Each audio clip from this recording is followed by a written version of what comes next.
पंजाब की धरती पर पैदा हुआ वो दलित महापुरोधा जिसने सूर्य बनकर सदियों से अंधकार में डूबी हुई दलित कौम की जिंदगी को रोशन कर दिया, जिसने दबे कुचले शोषित वंचित लोगों को एकजुट कर सत्ता की दीवारों को हिला दिया और एक झटके में राज गद्दी छीनकर दलितों को उस पर बिठा दिया। हम बात कर रहे हैं महान दलित नेता काशीराम की, जिन्होंने कहा कि हम इतिहास नहीं भविष्य बदलने आए हैं। लेकिन अच्छे खासी सरकारी नौकरी करने वाले काशीराम कैसे दलित आंदोलन में कूद पड़े, कैसे उन्होंने राजसत्ता की चूल्हे हिला दी, कैसे उनकी मुलाकात मायावती से हुई, कैसे और क्यों उन्होंने मायावती को अपना उत्तराधिकारी चुना। चलिए जानते हैं इन सभी सवालों के जवाब हमारी खास पेशकश मान्यवर काशीराम बहुजनों का मसीहा में। 15 मार्च 1934 पंजाब के रोपड़ के एक छोटे से गांव पिरथीपुर के रामदासिया सिख दलित परिवार में एक बच्चे का जन्म हुआ। बचपन में उनकी मां कहती थी कि पढ़ लिख ले बेटा, तभी दुनिया तुझे इंसान मानेगी। मां से प्रेरणा लेकर काशीराम ने बहुत लगन से पढ़ाई की और बड़े होकर बीएससी की डिग्री हासिल की।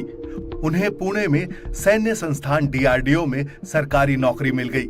उनकी जिंदगी अच्छी चल रही थी, तभी किस्मत ने एक बड़ा मोड़ लिया, ऐसा मोड़ जिसने देश की राजनीति की दशा और दिशा ही पलट दी। सन 1965 में डीआरडीओ में एक ऑर्डर आया कि यहाँ डॉक्टर अंबेडकर की जयंती और बुद्ध जयंती की छुट्टी रद्द कर दी गई है। इस आदेश से दलितों में काफी रोष था। काशीराम ने इसका विरोध किया, उन्हें सस्पेंड कर दिया गया। इसके बाद उन्होंने अंबेडकर की किताब जाति का विनाश और शूद्र कौन थे पढ़नी शुरू की। अंबेडकर की शिक्षा ने उन्हें दलित क्रांति की भावना से भर दिया। उन्होंने अपने जीवन को दलित मुक्ति आंदोलन के प्रति समर्पित करने का संकल्प लिया और सरकारी नौकरी को लात मार दी। अब वो एक ऐसे पथरीले रास्ते पर निकल पड़े जहां संघर्ष थे, भूख थी, खाना बदोश जिंदगी थी, लेकिन उनका इरादा अडिग था। इसी भावना से काम करते हुए 1971 में उन्होंने बामसेफ यानी all India backward and minority communities employees federation नाम के एक गुप्त संगठन की स्थापना की। बामसेफ का मकसद था सरकारी नौकरियों में बैठे दलितों को जोड़ना, ताकि सरकारी सिस्टम को अंदर से बदला जा सके। वो रेलवे स्टेशन की बेंच पर सोते थे, 2-2 दिन तक भूखे रहते थे, लेकिन दलित कर्मचारियों को संगठित करते थे।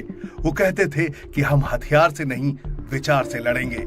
सिस्टम में एक भूचाल आने वाला था, जिसकी आहट अब सुनाई देने लगी थी।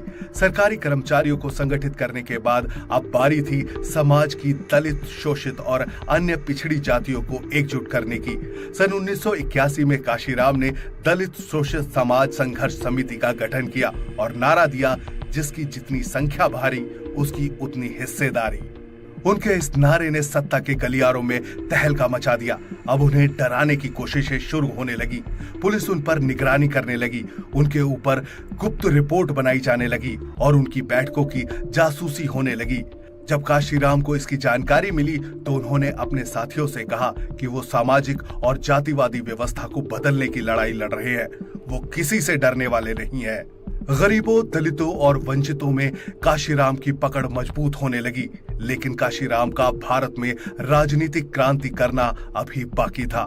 साल 1984 में काशीराम ने बहुजन समाज पार्टी का गठन कर सत्ता को सीधी चुनौती दे दी। अब वो ब्राह्मणवादी सत्ताधारियों के खिलाफ खुलकर सियासी मैदान में कूद पड़े। उनका इरादा था उत्तर भारत में 30% दलित वोटों को एकजुट कर राजनीतिक सत्ता हासिल करना और सत्ता में बैठने के बाद पूरे सामाजिक तंत्र को बदल डालना। अब उन्हें तेज तर्रार नेताओं की जरूरत थी, जो अपने भाषणों के दम पर लोगों को गोलबंद कर सके। उन्हें साथ मिला एक दलित महिला टीचर का, जो बेखौफ, बेलौस और बेलाग थी और दलित समाज के लिए हर कुर्बानी करने के लिए तैयार थी। उस महिला नेत्री का नाम था बहन मायावती। मायावती से कुछ मुलाकातों के बाद ही काशीराम ने तय कर लिया कि ये लड़की मेरी दलित राजनीति को आगे ले जाएगी। मायावती के परिवार ने उन्हें बीएसपी ज्वाइन करने से रोका, लेकिन मायावती दलित मुक्ति आंदोलन के रास्ते पर काशीराम की उंगली पकड़कर चलने के लिए पूरी तरह तैयार थी। मायावती से प्रभावित होकर काशीराम ने उनसे कहा कि तुम सरकारी नौकर हो, मेरे साथ चलो, मैं सरकार को तुम्हारे कदमों में डाल दूंगा। मैं तुम्हें एक दिन देश के सबसे बड़े राज्य उत्तर प्रदेश की मुख्यमंत्री बनाऊंगा। अपमान, सामाजिक असमानता और शोषण के खिलाफ शुरू हुई लड़ाई अब राजनीति के अखाड़े में पहुंच चुकी थी। सन 1989 से 1993 के बीच एक तरफ बीएसपी की ताकत बढ़ रही थी, दूसरी तरफ उनके खिलाफ गंदी राजनीतिक साजिशें चल रही थी। एक बार जब मायावती और काशीराम सरकार बनाने के बहुत करीब थे तो उनके खिलाफ गहरी साजिश हुई। उनके नेताओं को खरीद लिया गया और जान से मारने की धमकी दी गई। मगर काशीराम ने कहा कि हमारे आंदोलन को खत्म नहीं किया जा सकता है। यह आंदोलन करोड़ों दलितों की उम्मीदों का नतीजा है। साल 1995 में बहुजन समाज ने इतिहास रच दिया। आखिरकार वो दिन आ ही गया जिस दिन का दबे कुचले लोगों को सदियों से इंतजार था। 3 जून 1995 को दलितों की नेता मायावती उत्तर प्रदेश की मुख्यमंत्री बनी। ये कुर्सी सिर्फ मायावती को नहीं मिली, बल्कि समाज की सबसे पिछली सीढ़ी पर खड़े लोगों को सिंहासन पर विराजने का मौका मिला।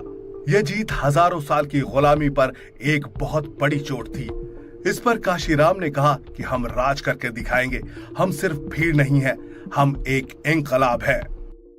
काशीराम और मायावती ने उत्तर प्रदेश को गुंडा राज से मुक्ति दिलाई। उत्तर प्रदेश और समाज में बेहतरीन काम जारी था, लेकिन इस बीच साल 2003 में काशीराम को ब्रेन स्ट्रोक हुआ। शरीर ने उनका साथ छोड़ना शुरू कर दिया।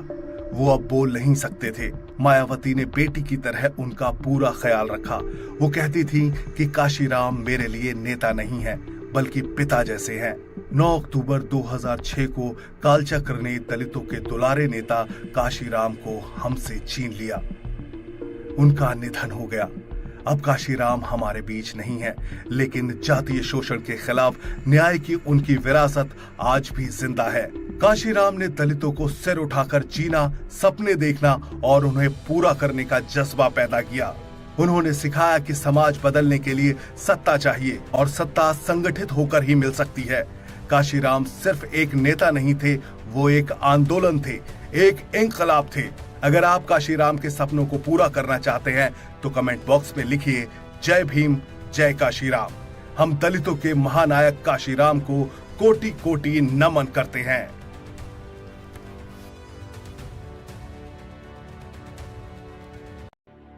आज भारत में अगड़े पिछड़े और दलित सब बराबर हैं, लेकिन आजादी से पहले ऐसा नहीं था।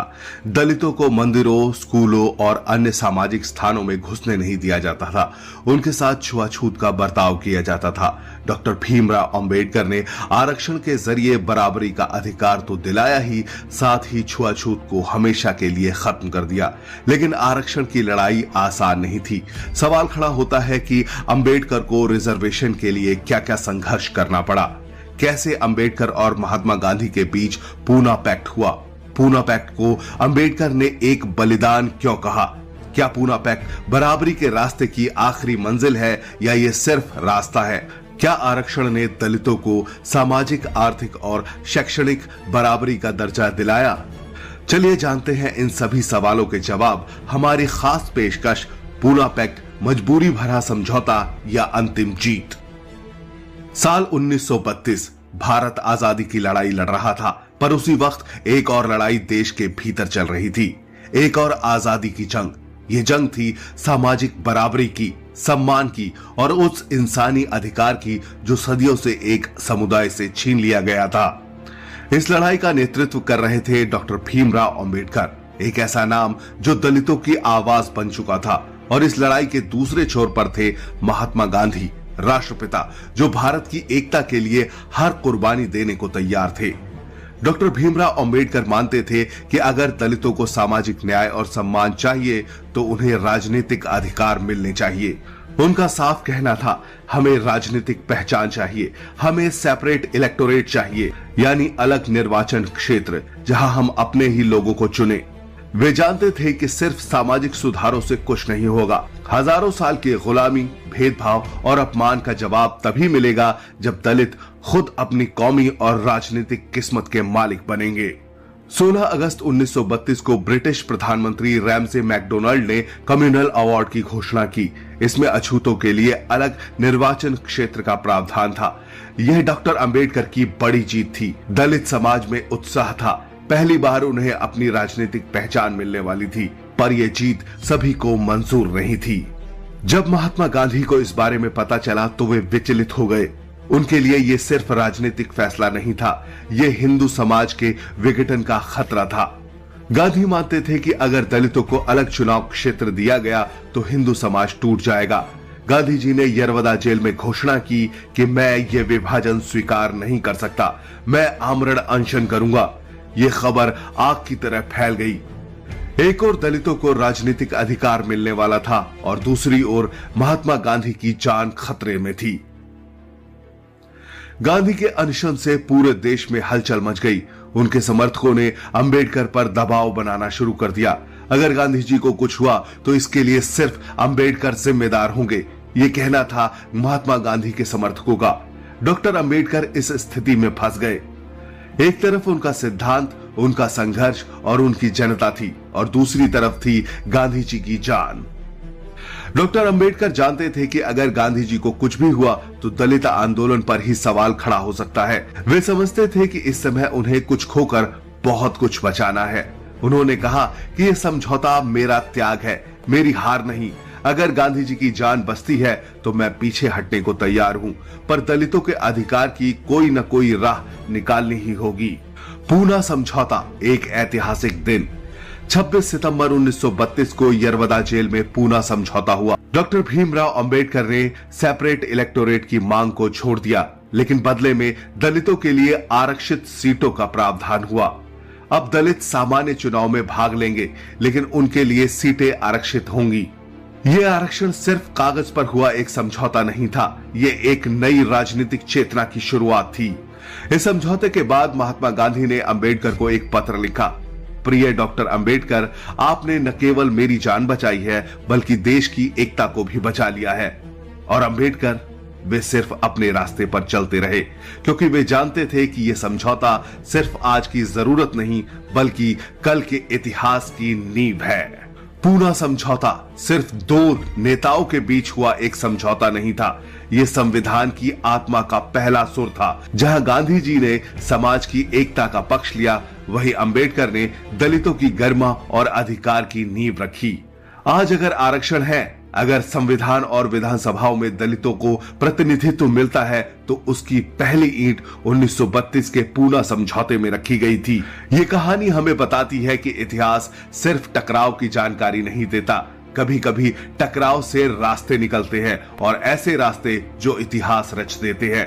डॉक्टर भीमराव अंबेडकर अमर रहें, महात्मा गांधी अमर रहें, भारत की सामाजिक न्याय की लड़ाई जिंदाबाद। अगर आपको ये वीडियो पसंद आया हो तो इसे लाइक, शेयर और सब्सक्राइब करें और कमेंट करके बताएं कि डॉक्टर भीमराव अंबेडकर के फैसले ने आपके जीवन को कैसे बदला।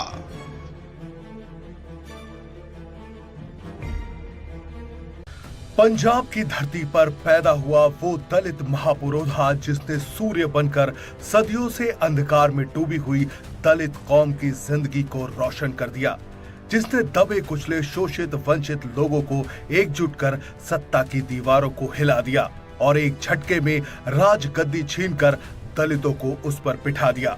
हम बात कर रहे हैं महान दलित नेता काशीराम की, जिन्होंने कहा कि हम इतिहास नहीं भविष्य बदलने आए हैं। लेकिन अच्छे खासी सरकारी नौकरी करने वाले काशीराम कैसे दलित आंदोलन में कूद पड़े, कैसे उन्होंने राजसत्ता की चूल्हे हिला दी, कैसे उनकी मुलाकात मायावती से हुई, कैसे और क्यों उन्होंने मायावती को अपना उत्तराधिकारी चुना। चलिए जानते हैं इन सभी सवालों के जवाब हमारी खास पेशकश मान्यवर काशीराम बहुजनों का मसीहा में। 15 मार्च 1934 पंजाब के रोपड़ के एक छोटे से गांव पिरथीपुर के रामदासिया सिख दलित परिवार में एक बच्चे का जन्म हुआ। बचपन में उनकी मां कहती थी कि पढ़ लिख ले बेटा, तभी दुनिया तुझे इंसान मानेगी। मां से प्रेरणा लेकर काशीराम ने बहुत लगन से पढ़ाई की और बड़े होकर बीएससी की डिग्री हासिल की। उन्हें पुणे में सैन्य संस्थान डीआरडीओ में सरकारी नौकरी मिल गई। उनकी जिंदगी अच्छी चल रही थी, तभी किस्मत ने एक बड़ा मोड़ लिया, ऐसा मोड़ जिसने देश की राजनीति की दशा और दिशा ही पलट दी। सन 1965 में डीआरडीओ में एक ऑर्डर आया कि यहाँ डॉक्टर अंबेडकर की जयंती और बुद्ध जयंती की छुट्टी रद्द कर दी गई है। इस आदेश से दलितों में काफी रोष था। काशीराम ने इसका विरोध किया, उन्हें सस्पेंड कर दिया गया। इसके बाद उन्होंने अंबेडकर की किताब जाति का विनाश और शूद्र कौन थे पढ़नी शुरू की। अंबेडकर की शिक्षा ने उन्हें दलित क्रांति की भावना से भर दिया। उन्होंने अपने जीवन को दलित मुक्ति आंदोलन के प्रति समर्पित करने का संकल्प लिया और सरकारी नौकरी को लात मार दी। अब वो एक ऐसे पथरीले रास्ते पर निकल पड़े जहां संघर्ष थे, भूख थी, खाना बदोश जिंदगी थी, लेकिन उनका इरादा अडिग था।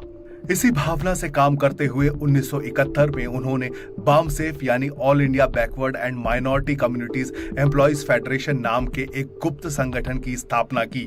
बामसेफ का मकसद था सरकारी नौकरियों में बैठे दलितों को जोड़ना, ताकि सरकारी सिस्टम को अंदर से बदला जा सके। वो रेलवे स्टेशन की बेंच पर सोते थे, 2-2 दिन तक भूखे रहते थे, लेकिन दलित कर्मचारियों को संगठित करते थे। वो कहते थे कि हम हथियार से नहीं, विचार से लड़ेंगे। सिस्टम में एक भूचाल आने वाला था, जिसकी आहट अब सुनाई देने लगी थी। सरकारी कर्मचारियों को संगठित करने के बाद अब बारी थी समाज की दलित, शोषित और अन्य पिछड़ी जातियों को एकजुट करने की। सन 1981 में काशीराम ने दलित शोषित समाज संघर्ष समिति का गठन किया और नारा दिया, जिसकी जितनी संख्या भारी उसकी उतनी हिस्सेदारी। उनके इस नारे ने सत्ता के गलियारों में तहलका मचा दिया। अब उन्हें डराने की कोशिशें शुरू होने लगी। पुलिस उन पर निगरानी करने लगी, उनके ऊपर गुप्त रिपोर्ट बनाई जाने लगी और उनकी बैठकों की जासूसी होने लगी। जब काशीराम को इसकी जानकारी मिली तो उन्होंने अपने साथियों से कहा कि वो सामाजिक और जातिवादी व्यवस्था को बदलने की लड़ाई लड़ रहे हैं। वो किसी से डरने वाले नहीं है। गरीबों, दलितों और वंचितों में काशीराम की पकड़ मजबूत होने लगी, लेकिन काशीराम का भारत में राजनीतिक क्रांति करना अभी बाकी था। साल 1984 में काशीराम ने बहुजन समाज पार्टी का गठन कर सत्ता को सीधी चुनौती दे दी। अब वो ब्राह्मणवादी सत्ताधारियों के खिलाफ खुलकर सियासी मैदान में कूद पड़े। उनका इरादा था उत्तर भारत में 30% दलित वोटों को एकजुट कर राजनीतिक सत्ता हासिल करना और सत्ता में बैठने के बाद पूरे सामाजिक तंत्र को बदल डालना। अब उन्हें तेज तर्रार नेताओं की जरूरत थी, जो अपने भाषणों के दम पर लोगों को गोलबंद कर सके। उन्हें साथ मिला एक दलित महिला टीचर का, जो बेखौफ, बेलौस और बेलाग थी और दलित समाज के लिए हर कुर्बानी करने के लिए तैयार थी। उस महिला नेत्री का नाम था बहन मायावती। मायावती से कुछ मुलाकातों के बाद ही काशीराम ने तय कर लिया कि ये लड़की मेरी दलित राजनीति को आगे ले जाएगी। मायावती के परिवार ने उन्हें बीएसपी ज्वाइन करने से रोका, लेकिन मायावती दलित मुक्ति आंदोलन के रास्ते पर काशीराम की उंगली पकड़कर चलने के लिए पूरी तरह तैयार थी। मायावती से प्रभावित होकर काशीराम ने उनसे कहा कि तुम सरकारी नौकर हो, मेरे साथ चलो, मैं सरकार को तुम्हारे कदमों में डाल दूंगा। मैं तुम्हें एक दिन देश के सबसे बड़े राज्य उत्तर प्रदेश की मुख्यमंत्री बनाऊंगा।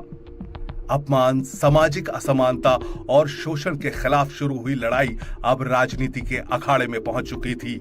सन 1989 से 1993 के बीच एक तरफ बीएसपी की ताकत बढ़ रही थी, दूसरी तरफ उनके खिलाफ गंदी राजनीतिक साजिशें चल रही थी।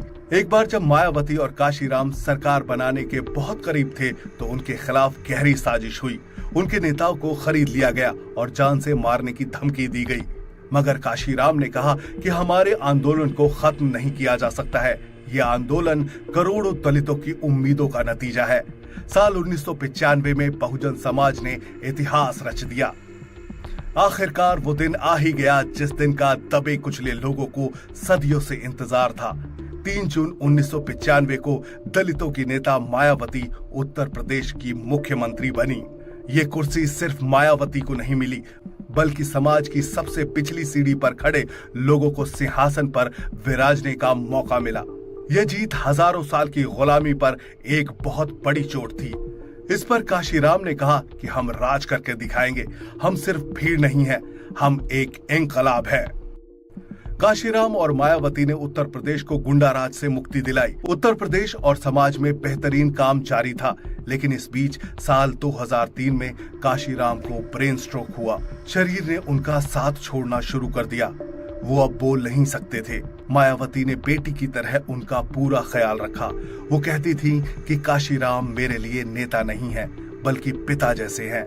9 अक्टूबर 2006 को कालचक्र ने दलितों के दुलारे नेता काशीराम को हमसे छीन लिया। उनका निधन हो गया। अब काशीराम हमारे बीच नहीं है, लेकिन जातीय शोषण के खिलाफ न्याय की उनकी विरासत आज भी जिंदा है। काशीराम ने दलितों को सिर उठाकर जीना, सपने देखना और उन्हें पूरा करने का जज्बा पैदा किया। उन्होंने सिखाया कि समाज बदलने के लिए सत्ता चाहिए और सत्ता संगठित होकर ही मिल सकती है। काशीराम सिर्फ एक नेता नहीं थे, वो एक आंदोलन थे, एक इंकलाब थे। अगर आप काशीराम के सपनों को पूरा करना चाहते हैं तो कमेंट बॉक्स में लिखिए जय भीम, जय काशीराम। हम दलितों के महानायक काशीराम को कोटि कोटि नमन करते हैं।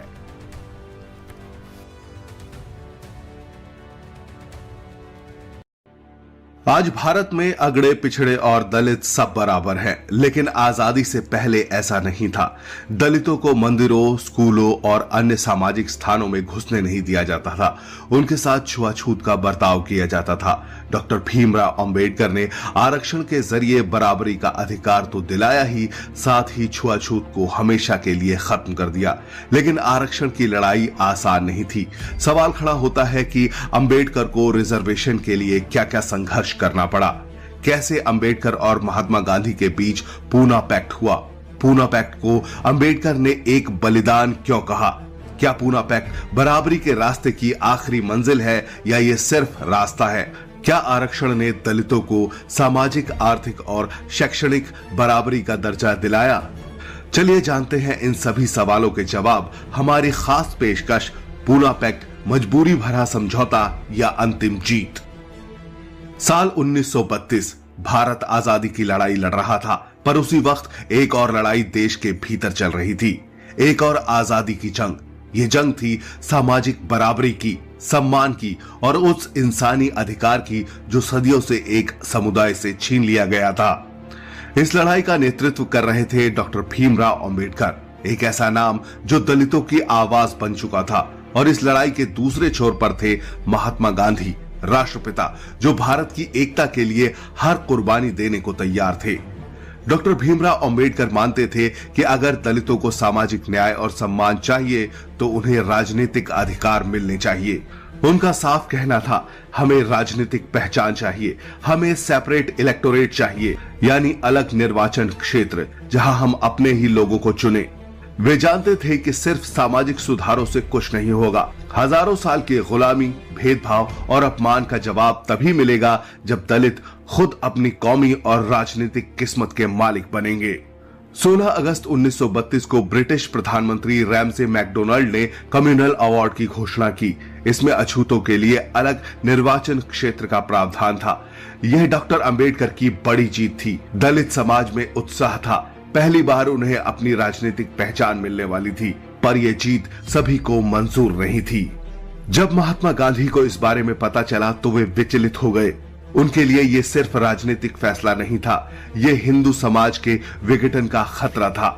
गांधी मानते थे कि अगर दलितों को अलग चुनाव क्षेत्र दिया गया तो हिंदू समाज टूट जाएगा। गांधी जी ने यरवदा जेल में घोषणा की कि मैं ये विभाजन स्वीकार नहीं कर सकता, मैं आमरण अनशन करूंगा। ये खबर आग की तरह फैल गई। एक ओर दलितों को राजनीतिक अधिकार मिलने वाला था और दूसरी ओर महात्मा गांधी की जान खतरे में थी। गांधी के अनशन से पूरे देश में हलचल मच गई। उनके समर्थकों ने अंबेडकर पर दबाव बनाना शुरू कर दिया। अगर गांधी जी को कुछ हुआ तो इसके लिए सिर्फ अंबेडकर जिम्मेदार होंगे, ये कहना था महात्मा गांधी के समर्थकों का। डॉक्टर अंबेडकर इस स्थिति में फंस गए। एक तरफ उनका सिद्धांत, उनका संघर्ष और उनकी जनता थी और दूसरी तरफ थी गांधी जी की जान। डॉक्टर अंबेडकर जानते थे कि अगर गांधी जी को कुछ भी हुआ तो दलित आंदोलन पर ही सवाल खड़ा हो सकता है। वे समझते थे कि इस समय उन्हें कुछ खोकर बहुत कुछ बचाना है। उन्होंने कहा कि यह समझौता मेरा त्याग है, मेरी हार नहीं। अगर गांधी जी की जान बचती है तो मैं पीछे हटने को तैयार हूं, पर दलितों के अधिकार की कोई न कोई राह निकालनी ही होगी। पूना समझौता, एक ऐतिहासिक दिन। 26 सितंबर 1932 को यरवदा जेल में पूना समझौता हुआ। डॉक्टर भीमराव अंबेडकर ने सेपरेट इलेक्टोरेट की मांग को छोड़ दिया, लेकिन बदले में दलितों के लिए आरक्षित सीटों का प्रावधान हुआ। अब दलित सामान्य चुनाव में भाग लेंगे, लेकिन उनके लिए सीटें आरक्षित होंगी। यह आरक्षण सिर्फ कागज पर हुआ एक समझौता नहीं था, यह एक नई राजनीतिक चेतना की शुरुआत थी। इस समझौते के बाद महात्मा गांधी ने अंबेडकर को एक पत्र लिखा। प्रिय डॉक्टर अंबेडकर, आपने न केवल मेरी जान बचाई है, बल्कि देश की एकता को भी बचा लिया है। और अंबेडकर वे सिर्फ अपने रास्ते पर चलते रहे, क्योंकि वे जानते थे कि यह समझौता सिर्फ आज की जरूरत नहीं, बल्कि कल के इतिहास की नींव है। पूना समझौता सिर्फ दो नेताओं के बीच हुआ एक समझौता नहीं था, यह संविधान की आत्मा का पहला सुर था। जहां गांधी जी ने समाज की एकता का पक्ष लिया, वहीं अंबेडकर ने दलितों की गरिमा और अधिकार की नींव रखी। आज अगर आरक्षण है, अगर संविधान और विधानसभाओं में दलितों को प्रतिनिधित्व मिलता है, तो उसकी पहली ईंट 1932 के पूना समझौते में रखी गई थी। ये कहानी हमें बताती है कि इतिहास सिर्फ टकराव की जानकारी नहीं देता, कभी कभी टकराव से रास्ते निकलते हैं, और ऐसे रास्ते जो इतिहास रच देते हैं। डॉक्टर भीमराव अंबेडकर अमर रहें, महात्मा गांधी अमर रहें, भारत की सामाजिक न्याय की लड़ाई जिंदाबाद। अगर आपको यह वीडियो पसंद आया हो तो इसे लाइक, शेयर और सब्सक्राइब करें और कमेंट करके बताएं कि डॉक्टर भीमराव अंबेडकर के फैसले ने आपके जीवन को कैसे बदला।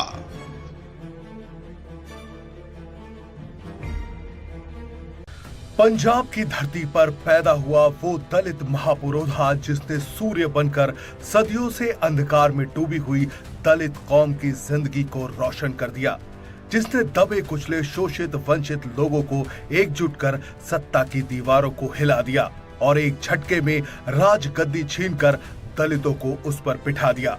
हम बात कर रहे हैं महान दलित नेता काशीराम की, जिन्होंने कहा कि हम इतिहास नहीं भविष्य बदलने आए हैं। लेकिन अच्छे खासी सरकारी नौकरी करने वाले काशीराम कैसे दलित आंदोलन में कूद पड़े, कैसे उन्होंने राजसत्ता की चूल्हे हिला दी, कैसे उनकी मुलाकात मायावती से हुई, कैसे और क्यों उन्होंने मायावती को अपना उत्तराधिकारी चुना।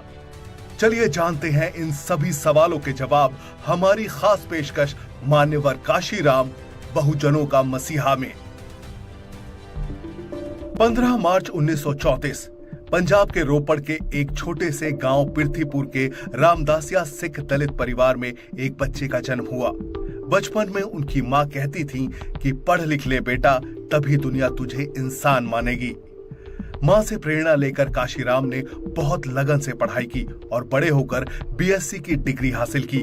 उन्हें पुणे में सैन्य संस्थान डीआरडीओ में सरकारी नौकरी मिल गई। उनकी जिंदगी अच्छी चल रही थी, तभी किस्मत ने एक बड़ा मोड़ लिया, ऐसा मोड़ जिसने देश की राजनीति की दशा और दिशा ही पलट दी।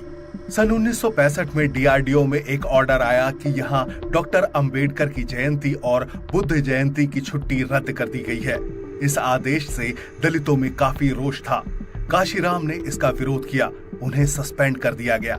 इसके बाद उन्होंने अंबेडकर की किताब जाति का विनाश और शूद्र कौन थे पढ़नी शुरू की। अंबेडकर की शिक्षा ने उन्हें दलित क्रांति की भावना से भर दिया। उन्होंने अपने जीवन को दलित मुक्ति आंदोलन के प्रति समर्पित करने का संकल्प लिया और सरकारी नौकरी को लात मार दी। अब वो एक ऐसे पथरीले रास्ते पर निकल पड़े जहां संघर्ष थे, भूख थी, खाना बदोश जिंदगी थी, लेकिन उनका इरादा अडिग था। इसी भावना से काम करते हुए 1971 में उन्होंने बामसेफ यानी all India backward and minority communities employees federation नाम के एक गुप्त संगठन की स्थापना की। बामसेफ का मकसद था सरकारी नौकरियों में बैठे दलितों को जोड़ना, ताकि सरकारी सिस्टम को अंदर से बदला जा सके। वो रेलवे स्टेशन की बेंच पर सोते थे, 2-2 दिन तक भूखे रहते थे, लेकिन दलित कर्मचारियों को संगठित करते थे। वो कहते थे कि हम हथियार से नहीं, विचार से लड़ेंगे। सिस्टम में एक भूचाल आने वाला था, जिसकी आहट अब सुनाई देने लगी थी। सरकारी कर्मचारियों को संगठित करने के बाद अब बारी थी समाज की दलित, शोषित और अन्य पिछड़ी जातियों को एकजुट करने की। सन 1981 में काशीराम ने दलित शोषित समाज संघर्ष समिति का गठन किया और नारा दिया, जिसकी जितनी संख्या भारी उसकी उतनी हिस्सेदारी। उनके इस नारे ने सत्ता के गलियारों में तहलका मचा दिया। अब उन्हें डराने की कोशिशें शुरू होने लगी। पुलिस उन पर निगरानी करने लगी, उनके ऊपर गुप्त रिपोर्ट बनाई जाने लगी और उनकी बैठकों की जासूसी होने लगी। जब काशीराम को इसकी जानकारी मिली तो उन्होंने अपने साथियों से कहा कि वो सामाजिक और जातिवादी व्यवस्था को बदलने की लड़ाई लड़ रहे हैं। वो किसी से डरने वाले नहीं हैं। गरीबों, दलितों और वंचितों में काशीराम की पकड़ मजबूत होने लगी, लेकिन काशीराम का भारत में राजनीतिक क्रांति करना अभी बाकी था। साल 1984 में काशीराम ने बहुजन समाज पार्टी का गठन कर सत्ता को सीधी चुनौती दे दी। अब वो ब्राह्मणवादी सत्ताधारियों के खिलाफ खुलकर सियासी मैदान में कूद पड़े। उनका इरादा था उत्तर भारत में 30% दलित वोटों को एकजुट कर राजनीतिक सत्ता हासिल करना और सत्ता में बैठने के बाद पूरे सामाजिक तंत्र को बदल डालना। अब उन्हें तेज तर्रार नेताओं की जरूरत थी जो अपने भाषणों के दम पर लोगों को गोलबंद कर सके। उन्हें साथ मिला एक दलित महिला टीचर का जो बेखौफ, बेलौस और बेलाग थी और दलित समाज के लिए हर कुर्बानी करने के लिए तैयार थी। उस महिला नेत्री का नाम था बहन मायावती। मायावती से कुछ मुलाकातों के बाद ही काशीराम ने तय कर लिया कि ये लड़की मेरी दलित राजनीति को आगे ले जाएगी। मायावती के परिवार ने उन्हें बीएसपी ज्वाइन करने से रोका, लेकिन मायावती दलित मुक्ति आंदोलन के रास्ते पर काशीराम की उंगली पकड़कर चलने के लिए पूरी तरह तैयार थी। मायावती से प्रभावित होकर काशीराम ने उनसे कहा कि तुम सरकारी नौकर हो, मेरे साथ चलो, मैं सरकार को तुम्हारे कदमों में डाल दूंगा। मैं तुम्हें एक दिन देश के सबसे बड़े राज्य उत्तर प्रदेश की मुख्यमंत्री बनाऊंगा। अपमान, सामाजिक असमानता और शोषण के खिलाफ शुरू हुई लड़ाई अब राजनीति के अखाड़े में पहुंच चुकी थी। सन 1989 से 1993 के बीच एक तरफ बीएसपी की ताकत बढ़ रही थी, दूसरी तरफ उनके खिलाफ गंदी राजनीतिक साजिशें चल रही थी। एक बार जब मायावती और काशीराम सरकार बनाने के बहुत करीब थे तो उनके खिलाफ गहरी साजिश हुई। उनके नेताओं को खरीद लिया गया और जान से मारने की धमकी दी गई। मगर काशीराम ने कहा कि हमारे आंदोलन को खत्म नहीं किया जा सकता है। यह आंदोलन करोड़ों दलितों की उम्मीदों का नतीजा है। साल 1995 में बहुजन समाज ने इतिहास रच दिया। आखिरकार वो दिन आ ही गया जिस दिन का दबे कुचले लोगों को सदियों से इंतजार था। 3 जून 1995 को दलितों की नेता मायावती उत्तर प्रदेश की मुख्यमंत्री बनी। ये कुर्सी सिर्फ मायावती को नहीं मिली, बल्कि समाज की सबसे पिछली सीढ़ी पर खड़े लोगों को सिंहासन पर विराजने का मौका मिला। यह जीत हजारों साल की गुलामी पर एक बहुत बड़ी चोट थी। इस पर काशीराम ने कहा कि हम राज करके दिखाएंगे, हम सिर्फ भीड़ नहीं है, हम एक इंकलाब है। काशीराम और मायावती ने उत्तर प्रदेश को गुंडा राज से मुक्ति दिलाई। उत्तर प्रदेश और समाज में बेहतरीन काम जारी था, लेकिन इस बीच साल 2003 में काशीराम को ब्रेन स्ट्रोक हुआ। शरीर ने उनका साथ छोड़ना शुरू कर दिया। वो अब बोल नहीं सकते थे। मायावती ने बेटी की तरह उनका पूरा ख्याल रखा। वो कहती थी कि काशीराम मेरे लिए नेता नहीं है, बल्कि पिता जैसे हैं। 9 अक्टूबर 2006 को कालचक्र ने दलितों के दुलारे नेता काशीराम को हमसे छीन लिया। उनका निधन हो गया। अब काशीराम हमारे बीच नहीं है, लेकिन जातीय शोषण के खिलाफ न्याय की उनकी विरासत आज भी जिंदा है। काशीराम ने दलितों को सिर उठाकर जीना, सपने देखना और उन्हें पूरा करने का जज्बा पैदा किया। उन्होंने सिखाया कि समाज बदलने के लिए सत्ता चाहिए और सत्ता संगठित होकर ही मिल सकती है। काशीराम सिर्फ एक नेता नहीं थे, वो एक आंदोलन थे, एक इंकलाब थे। अगर आप काशीराम के सपनों को पूरा करना चाहते हैं तो कमेंट बॉक्स में लिखिए जय भीम, जय काशीराम। हम दलितों के महानायक काशीराम को कोटि कोटि नमन करते हैं।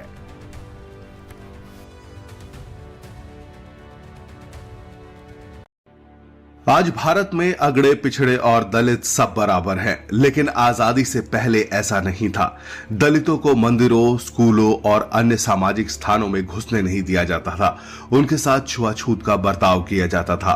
डॉक्टर भीमराव अंबेडकर ने आरक्षण के जरिए बराबरी का अधिकार तो दिलाया ही, साथ ही छुआछूत को हमेशा के लिए खत्म कर दिया। लेकिन आरक्षण की लड़ाई आसान नहीं थी। सवाल खड़ा होता है कि अंबेडकर को रिजर्वेशन के लिए क्या क्या संघर्ष करना पड़ा। कैसे अंबेडकर और महात्मा गांधी के बीच पूना पैक्ट हुआ। पूना पैक्ट को अंबेडकर ने एक बलिदान क्यों कहा? क्या पूना पैक्ट बराबरी के रास्ते की आखिरी मंजिल है या ये सिर्फ रास्ता है? क्या आरक्षण ने दलितों को सामाजिक, आर्थिक और शैक्षणिक बराबरी का दर्जा दिलाया?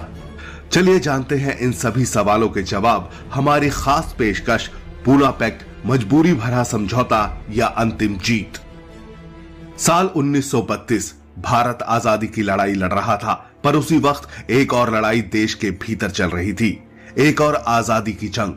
ये जंग थी सामाजिक बराबरी की, सम्मान की और उस इंसानी अधिकार की जो सदियों से एक समुदाय से छीन लिया गया था।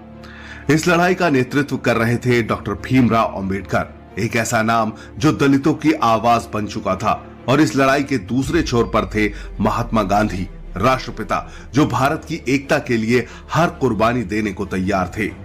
डॉक्टर भीमराव अंबेडकर मानते थे कि अगर दलितों को सामाजिक न्याय और सम्मान चाहिए तो उन्हें राजनीतिक अधिकार मिलने चाहिए।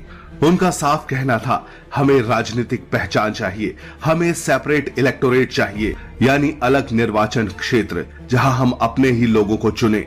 वे जानते थे कि सिर्फ सामाजिक सुधारों से कुछ नहीं होगा। हजारों साल की गुलामी, भेदभाव और अपमान का जवाब तभी मिलेगा जब दलित खुद अपनी कौमी और राजनीतिक किस्मत के मालिक बनेंगे। 16 अगस्त 1932 को ब्रिटिश प्रधानमंत्री रैमसे मैकडोनाल्ड ने कम्युनल अवार्ड की घोषणा की। इसमें अछूतों के लिए अलग निर्वाचन क्षेत्र का प्रावधान था। यह डॉक्टर अंबेडकर की बड़ी जीत थी। दलित समाज में उत्साह था, पहली बार उन्हें अपनी राजनीतिक पहचान मिलने वाली थी, पर यह जीत सभी को मंजूर नहीं थी। जब महात्मा गांधी को इस बारे में पता चला तो वे विचलित हो गए। उनके लिए यह सिर्फ राजनीतिक फैसला नहीं था, यह हिंदू समाज के विघटन का खतरा था। गांधी मानते थे कि अगर दलितों को अलग चुनाव क्षेत्र दिया गया तो हिंदू समाज टूट जाएगा। गांधी जी ने यरवदा जेल में घोषणा की कि मैं ये विभाजन स्वीकार नहीं कर सकता, मैं आमरण अनशन करूंगा। ये खबर आग की तरह फैल गई। एक ओर दलितों को राजनीतिक अधिकार मिलने वाला था और दूसरी ओर महात्मा गांधी की जान खतरे में थी। गांधी के अनशन से पूरे देश में हलचल मच गई। उनके समर्थकों ने अंबेडकर पर दबाव बनाना शुरू कर दिया। अगर गांधी जी को कुछ हुआ तो इसके लिए सिर्फ अंबेडकर जिम्मेदार होंगे, ये कहना था महात्मा गांधी के समर्थकों का। डॉक्टर अंबेडकर इस स्थिति में फंस गए। एक तरफ उनका सिद्धांत, उनका संघर्ष और उनकी जनता थी और दूसरी तरफ थी गांधी जी की जान। डॉक्टर अंबेडकर जानते थे कि अगर गांधी जी को कुछ भी हुआ तो दलित आंदोलन पर ही सवाल खड़ा हो सकता है। वे समझते थे कि इस समय उन्हें कुछ खोकर बहुत कुछ बचाना है। उन्होंने कहा कि यह समझौता मेरा त्याग है, मेरी हार नहीं। अगर गांधी जी की जान बचती है तो मैं पीछे हटने को तैयार हूं, पर दलितों के अधिकार की कोई न कोई राह निकालनी ही होगी। पूना समझौता, एक ऐतिहासिक दिन। 26 सितंबर 1932 को यरवदा जेल में पूना समझौता हुआ। डॉक्टर भीमराव अंबेडकर ने सेपरेट इलेक्टोरेट की मांग को छोड़ दिया, लेकिन बदले में दलितों के लिए आरक्षित सीटों का प्रावधान हुआ। अब दलित सामान्य चुनाव में भाग लेंगे, लेकिन उनके लिए सीटें आरक्षित होंगी। यह आरक्षण सिर्फ कागज पर हुआ एक समझौता नहीं था, यह एक नई राजनीतिक चेतना की शुरुआत थी।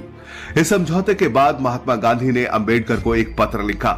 प्रिय डॉक्टर अंबेडकर, आपने न केवल मेरी जान बचाई है बल्कि देश की एकता को भी बचा लिया है। और अंबेडकर वे सिर्फ अपने रास्ते पर चलते रहे, क्योंकि वे जानते थे कि यह समझौता सिर्फ आज की जरूरत नहीं बल्कि कल के इतिहास की नींव है। पूना समझौता सिर्फ दो नेताओं के बीच हुआ एक समझौता नहीं था, यह संविधान की आत्मा का पहला सुर था। जहां गांधी जी ने समाज की एकता का पक्ष लिया, वहीं अंबेडकर ने दलितों की गरिमा और अधिकार की नींव रखी। आज अगर आरक्षण है, अगर संविधान और विधानसभाओं में दलितों को प्रतिनिधित्व मिलता है, तो उसकी पहली ईंट 1932 के पूना समझौते में रखी गई थी। ये कहानी हमें बताती है कि इतिहास सिर्फ टकराव की जानकारी नहीं देता, कभी कभी टकराव से रास्ते निकलते हैं और ऐसे रास्ते जो इतिहास रच देते हैं। डॉक्टर भीमराव अंबेडकर अमर रहें, महात्मा गांधी अमर रहें, भारत की सामाजिक न्याय की लड़ाई जिंदाबाद। अगर आपको ये वीडियो पसंद आया हो तो इसे लाइक, शेयर और सब्सक्राइब करें और कमेंट करके बताएं कि डॉक्टर भीमराव अंबेडकर के फैसले ने आपके जीवन को कैसे बदला।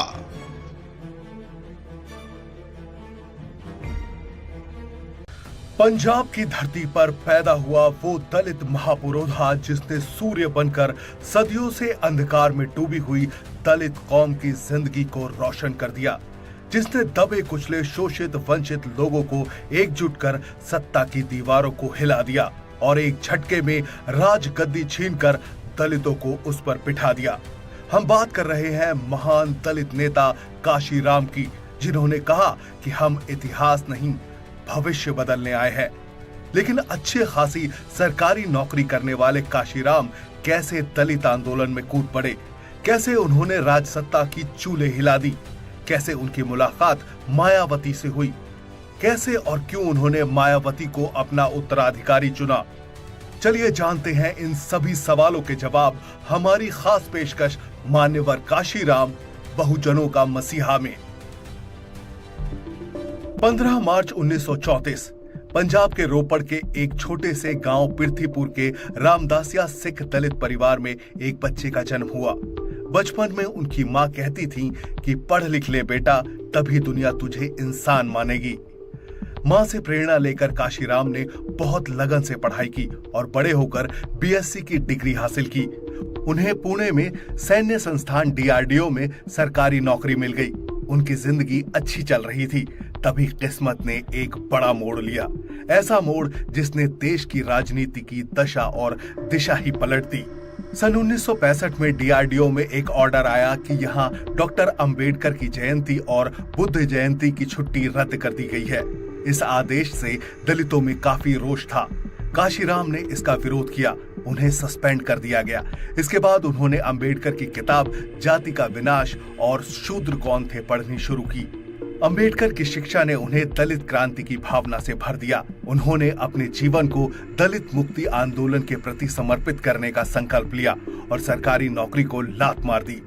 अब वो एक ऐसे पथरीले रास्ते पर निकल पड़े जहां संघर्ष थे, भूख थी, खाना बदोश जिंदगी थी, लेकिन उनका इरादा अडिग था।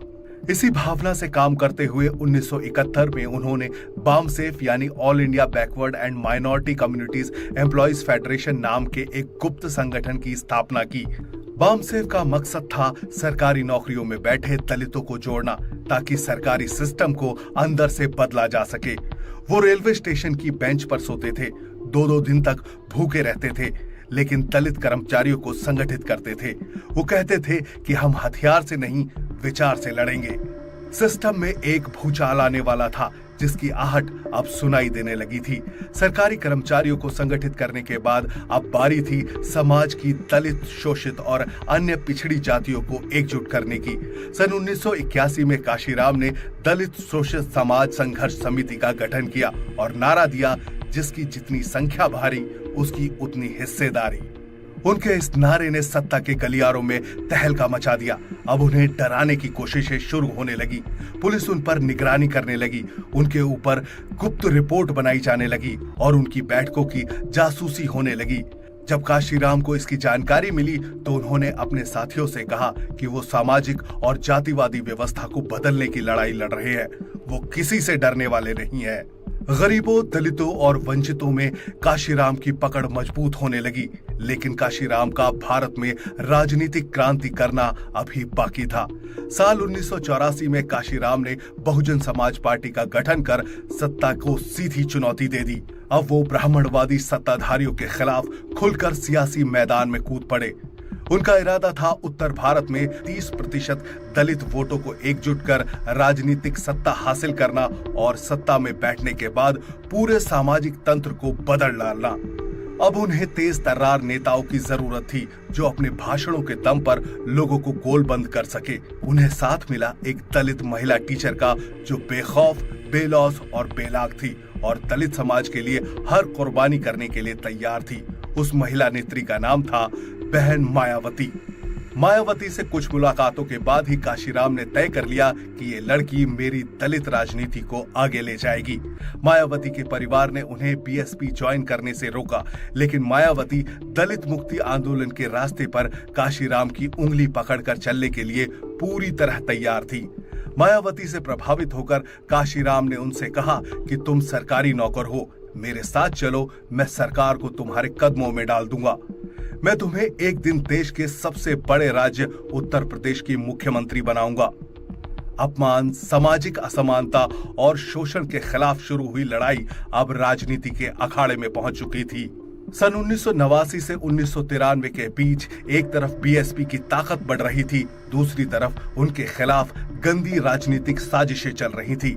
एक बार जब मायावती और काशीराम सरकार बनाने के बहुत करीब थे तो उनके खिलाफ गहरी साजिश हुई। उनके नेताओं को खरीद लिया गया और जान से मारने की धमकी दी गई। मगर काशीराम ने कहा कि हमारे आंदोलन को खत्म नहीं किया जा सकता है। यह आंदोलन करोड़ों दलितों की उम्मीदों का नतीजा है। साल 1995 में बहुजन समाज ने इतिहास रच दिया।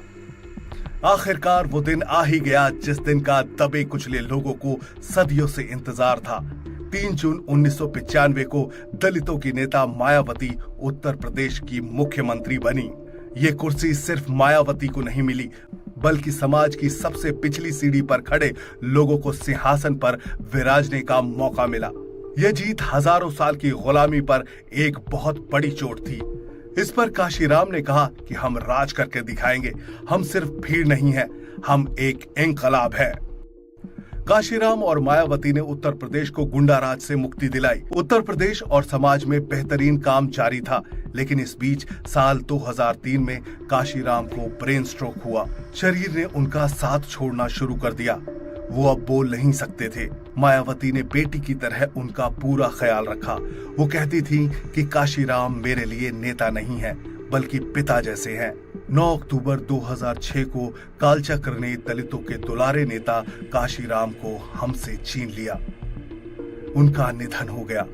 अब काशीराम हमारे बीच नहीं है, लेकिन जातीय शोषण के खिलाफ न्याय की उनकी विरासत आज भी जिंदा है। काशीराम ने दलितों को सिर उठाकर जीना, सपने देखना और उन्हें पूरा करने का जज्बा पैदा किया। उन्होंने सिखाया कि समाज बदलने के लिए सत्ता चाहिए और सत्ता संगठित होकर ही मिल सकती है। काशीराम सिर्फ एक नेता नहीं थे, वो एक आंदोलन थे, एक इंकलाब थे। अगर आप काशीराम के सपनों को पूरा करना चाहते हैं तो कमेंट बॉक्स में लिखिए जय भीम, जय काशीराम। हम दलितों के महानायक काशीराम को कोटि कोटि नमन करते हैं।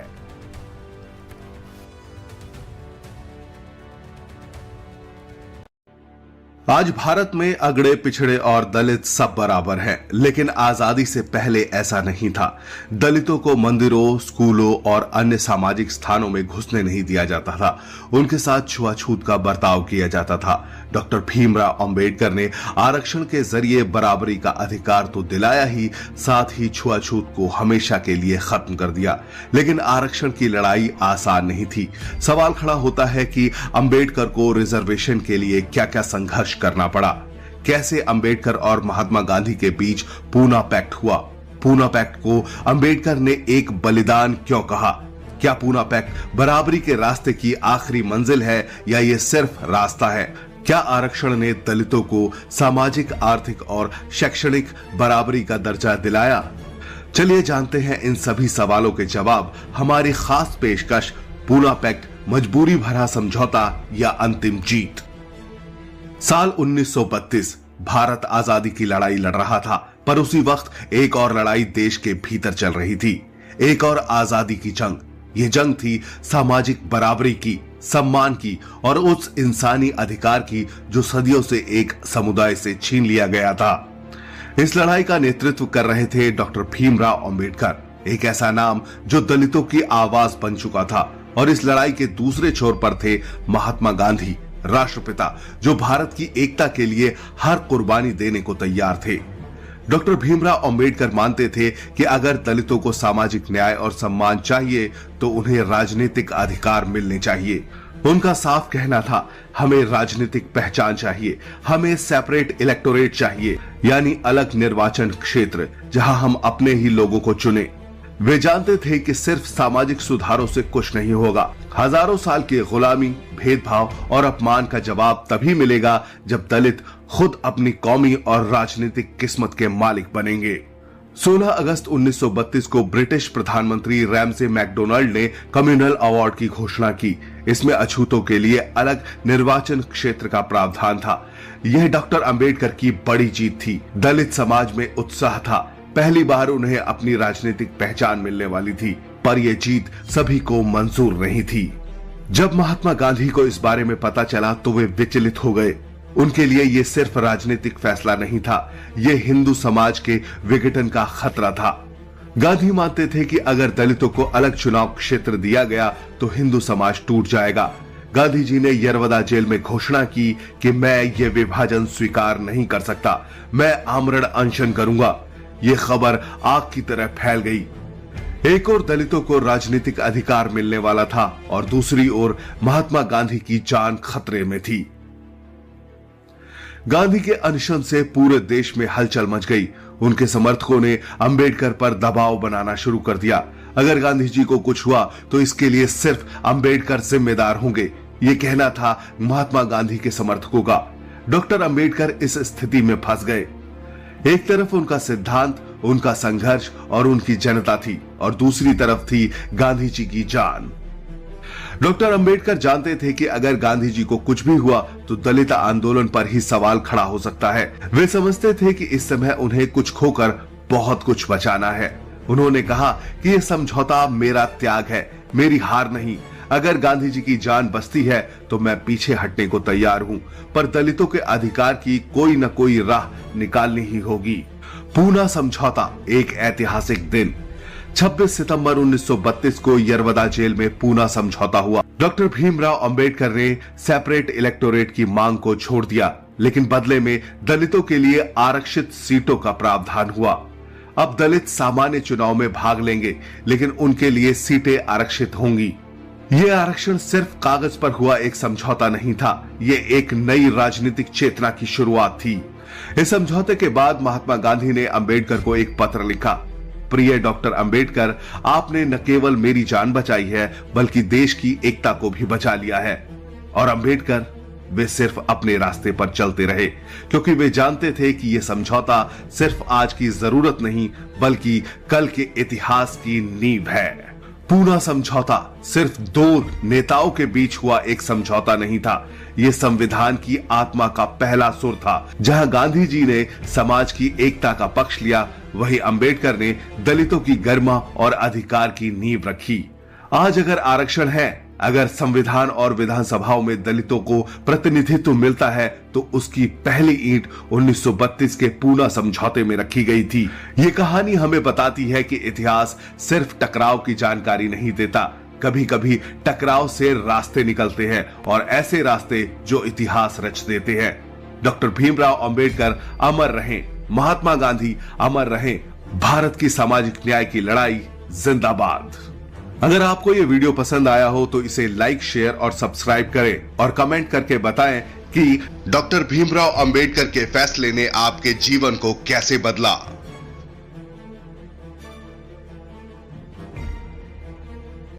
पंजाब की धरती पर पैदा हुआ वो दलित महापुरोधा जिसने सूर्य बनकर सदियों से अंधकार में डूबी हुई दलित कौम की जिंदगी को रोशन कर दिया, जिसने दबे कुचले शोषित वंचित लोगों को एकजुट कर सत्ता की दीवारों को हिला दिया और एक झटके में राजगद्दी छीनकर दलितों को उस पर बिठा दिया। हम बात कर रहे हैं महान दलित नेता काशीराम की, जिन्होंने कहा कि हम इतिहास नहीं भविष्य बदलने आए हैं। लेकिन अच्छे खासी सरकारी नौकरी करने वाले काशीराम कैसे दलित आंदोलन में कूद पड़े, कैसे उन्होंने राजसत्ता की चूल्हे हिला दी, कैसे उनकी मुलाकात मायावती से हुई, कैसे और क्यों उन्होंने मायावती को अपना उत्तराधिकारी चुना। चलिए जानते हैं इन सभी सवालों के जवाब हमारी खास पेशकश मान्यवर काशीराम बहुजनों का मसीहा में। 15 मार्च 1934 पंजाब के रोपड़ के एक छोटे से गांव पिरथीपुर के रामदासिया सिख दलित परिवार में एक बच्चे का जन्म हुआ। बचपन में उनकी मां कहती थी कि पढ़ लिख ले बेटा, तभी दुनिया तुझे इंसान मानेगी। मां से प्रेरणा लेकर काशीराम ने बहुत लगन से पढ़ाई की और बड़े होकर बीएससी की डिग्री हासिल की। उन्हें पुणे में सैन्य संस्थान डीआरडीओ में सरकारी नौकरी मिल गई। उनकी जिंदगी अच्छी चल रही थी, तभी किस्मत ने एक बड़ा मोड़ लिया, ऐसा मोड़ जिसने देश की राजनीति की दशा और दिशा ही पलट दी। सन 1965 में डीआरडीओ में एक ऑर्डर आया कि यहाँ डॉक्टर अंबेडकर की जयंती और बुद्ध जयंती की छुट्टी रद्द कर दी गई है। इस आदेश से दलितों में काफी रोष था। काशीराम ने इसका विरोध किया, उन्हें सस्पेंड कर दिया गया। इसके बाद उन्होंने अंबेडकर की किताब जाति का विनाश और शूद्र कौन थे पढ़नी शुरू की। अंबेडकर की शिक्षा ने उन्हें दलित क्रांति की भावना से भर दिया। उन्होंने अपने जीवन को दलित मुक्ति आंदोलन के प्रति समर्पित करने का संकल्प लिया और सरकारी नौकरी को लात मार दी।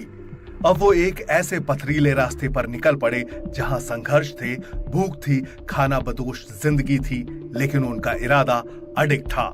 इसी भावना से काम करते हुए 1971 में उन्होंने बामसेफ यानी all India backward and minority communities employees federation नाम के एक गुप्त संगठन की स्थापना की। बामसेफ का मकसद था सरकारी नौकरियों में बैठे दलितों को जोड़ना, ताकि सरकारी सिस्टम को अंदर से बदला जा सके। वो रेलवे स्टेशन की बेंच पर सोते थे, 2-2 दिन तक भूखे रहते थे, लेकिन दलित कर्मचारियों को संगठित करते थे। वो कहते थे कि हम हथियार से नहीं, विचार से लड़ेंगे। सिस्टम में एक भूचाल आने वाला था, जिसकी आहट अब सुनाई देने लगी थी। सरकारी कर्मचारियों को संगठित करने के बाद अब बारी थी समाज की दलित, शोषित और अन्य पिछड़ी जातियों को एकजुट करने की। सन 1981 में काशीराम ने दलित शोषित समाज संघर्ष समिति का गठन किया और नारा दिया, जिसकी जितनी संख्या भारी उसकी उतनी हिस्सेदारी। उनके इस नारे ने सत्ता के गलियारों में तहलका मचा दिया। अब उन्हें डराने की कोशिशें शुरू होने लगी। पुलिस उन पर निगरानी करने लगी, उनके ऊपर गुप्त रिपोर्ट बनाई जाने लगी और उनकी बैठकों की जासूसी होने लगी। जब काशीराम को इसकी जानकारी मिली तो उन्होंने अपने साथियों से कहा कि वो सामाजिक और जातिवादी व्यवस्था को बदलने की लड़ाई लड़ रहे हैं। वो किसी से डरने वाले नहीं है। गरीबों, दलितों और वंचितों में काशीराम की पकड़ मजबूत होने लगी, लेकिन काशीराम का भारत में राजनीतिक क्रांति करना अभी बाकी था। साल 1984 में काशीराम ने बहुजन समाज पार्टी का गठन कर सत्ता को सीधी चुनौती दे दी। अब वो ब्राह्मणवादी सत्ताधारियों के खिलाफ खुलकर सियासी मैदान में कूद पड़े। उनका इरादा था उत्तर भारत में 30% दलित वोटों को एकजुट कर राजनीतिक सत्ता हासिल करना और सत्ता में बैठने के बाद पूरे सामाजिक तंत्र को बदल डालना। अब उन्हें तेज तर्रार नेताओं की जरूरत थी, जो अपने भाषणों के दम पर लोगों को गोलबंद कर सके। उन्हें साथ मिला एक दलित महिला टीचर का, जो बेखौफ, बेलौस और बेलाग थी और दलित समाज के लिए हर कुर्बानी करने के लिए तैयार थी। उस महिला नेत्री का नाम था बहन मायावती। मायावती से कुछ मुलाकातों के बाद ही काशीराम ने तय कर लिया कि ये लड़की मेरी दलित राजनीति को आगे ले जाएगी। मायावती के परिवार ने उन्हें बीएसपी ज्वाइन करने से रोका, लेकिन मायावती दलित मुक्ति आंदोलन के रास्ते पर काशीराम की उंगली पकड़कर चलने के लिए पूरी तरह तैयार थी। मायावती से प्रभावित होकर काशीराम ने उनसे कहा कि तुम सरकारी नौकर हो, मेरे साथ चलो, मैं सरकार को तुम्हारे कदमों में डाल दूंगा। मैं तुम्हें एक दिन देश के सबसे बड़े राज्य उत्तर प्रदेश की मुख्यमंत्री बनाऊंगा। अपमान, सामाजिक असमानता और शोषण के खिलाफ शुरू हुई लड़ाई अब राजनीति के अखाड़े में पहुंच चुकी थी। सन 1989 से 1993 के बीच एक तरफ बीएसपी की ताकत बढ़ रही थी, दूसरी तरफ उनके खिलाफ गंदी राजनीतिक साजिशें चल रही थी। एक बार जब मायावती और काशीराम सरकार बनाने के बहुत करीब थे तो उनके खिलाफ गहरी साजिश हुई। उनके नेताओं को खरीद लिया गया और जान से मारने की धमकी दी गई। मगर काशीराम ने कहा कि हमारे आंदोलन को खत्म नहीं किया जा सकता है। यह आंदोलन करोड़ों दलितों की उम्मीदों का नतीजा है। साल 1995 में बहुजन समाज ने इतिहास रच दिया। आखिरकार वो दिन आ ही गया जिस दिन का दबे कुचले लोगों को सदियों से इंतजार था। 3 जून 1995 को दलितों की नेता मायावती उत्तर प्रदेश की मुख्यमंत्री बनी। ये कुर्सी सिर्फ मायावती को नहीं मिली, बल्कि समाज की सबसे पिछली सीढ़ी पर खड़े लोगों को सिंहासन पर विराजने का मौका मिला। यह जीत हजारों साल की गुलामी पर एक बहुत बड़ी चोट थी। इस पर काशीराम ने कहा कि हम राज करके दिखाएंगे। हम सिर्फ भीड़ नहीं है, हम एक इंकलाब है। काशीराम और मायावती ने उत्तर प्रदेश को गुंडा राज से मुक्ति दिलाई। उत्तर प्रदेश और समाज में बेहतरीन काम जारी था, लेकिन इस बीच साल 2003 में काशीराम को ब्रेन स्ट्रोक हुआ। शरीर ने उनका साथ छोड़ना शुरू कर दिया। वो अब बोल नहीं सकते थे। मायावती ने बेटी की तरह उनका पूरा ख्याल रखा। वो कहती थी कि काशीराम मेरे लिए नेता नहीं है बल्कि पिता जैसे हैं। 9 अक्टूबर 2006 को कालचक्र ने दलितों के दुलारे नेता काशीराम को हमसे छीन लिया। उनका निधन हो गया।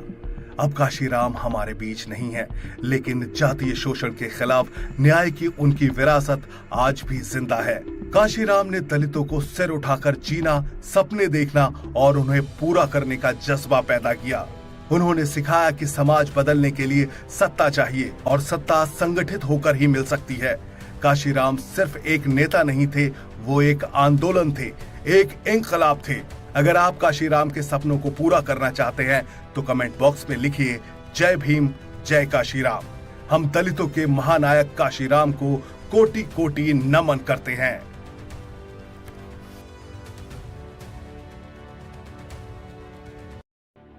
आज भारत में अगड़े पिछड़े और दलित सब बराबर हैं, लेकिन आजादी से पहले ऐसा नहीं था। दलितों को मंदिरों, स्कूलों और अन्य सामाजिक स्थानों में घुसने नहीं दिया जाता था। उनके साथ छुआछूत का बर्ताव किया जाता था। डॉक्टर भीमराव अंबेडकर ने आरक्षण के जरिए बराबरी का अधिकार तो दिलाया ही, साथ ही छुआछूत को हमेशा के लिए खत्म कर दिया। लेकिन आरक्षण की लड़ाई आसान नहीं थी। सवाल खड़ा होता है कि अंबेडकर को रिजर्वेशन के लिए क्या क्या संघर्ष करना पड़ा। कैसे अंबेडकर और महात्मा गांधी के बीच पूना पैक्ट हुआ। पूना पैक्ट को अंबेडकर ने एक बलिदान क्यों कहा। क्या पूना पैक्ट बराबरी के रास्ते की आखिरी मंजिल है या ये सिर्फ रास्ता है। क्या आरक्षण ने दलितों को सामाजिक, आर्थिक और शैक्षणिक बराबरी का दर्जा दिलाया। चलिए जानते हैं इन सभी सवालों के जवाब। हमारी खास पेशकश, पूना पैक्ट मजबूरी भरा समझौता या अंतिम जीत। साल 1932 भारत आजादी की लड़ाई लड़ रहा था, पर उसी वक्त एक और लड़ाई देश के भीतर चल रही थी। एक और आजादी की जंग। ये जंग थी सामाजिक बराबरी की, सम्मान की और उस इंसानी अधिकार की जो सदियों से एक समुदाय से छीन लिया गया था। इस लड़ाई का नेतृत्व कर रहे थे डॉक्टर भीमराव अंबेडकर, एक ऐसा नाम जो दलितों की आवाज बन चुका था। और इस लड़ाई के दूसरे छोर पर थे महात्मा गांधी, राष्ट्रपिता, जो भारत की एकता के लिए हर कुर्बानी देने को तैयार थे। डॉक्टर भीमराव अंबेडकर मानते थे कि अगर दलितों को सामाजिक न्याय और सम्मान चाहिए तो उन्हें राजनीतिक अधिकार मिलने चाहिए। उनका साफ कहना था, हमें राजनीतिक पहचान चाहिए, हमें सेपरेट इलेक्टोरेट चाहिए, यानी अलग निर्वाचन क्षेत्र जहां हम अपने ही लोगों को चुने।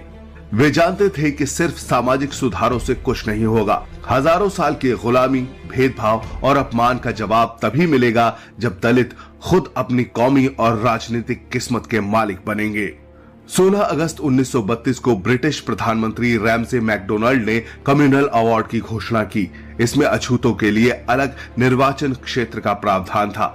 यह डॉक्टर अंबेडकर की बड़ी जीत थी। दलित समाज में उत्साह था। पहली बार उन्हें अपनी राजनीतिक पहचान मिलने वाली थी, पर यह जीत सभी को मंजूर नहीं थी। जब महात्मा गांधी को इस बारे में पता चला तो वे विचलित हो गए। उनके लिए यह सिर्फ राजनीतिक फैसला नहीं था, यह हिंदू समाज के विघटन का खतरा था।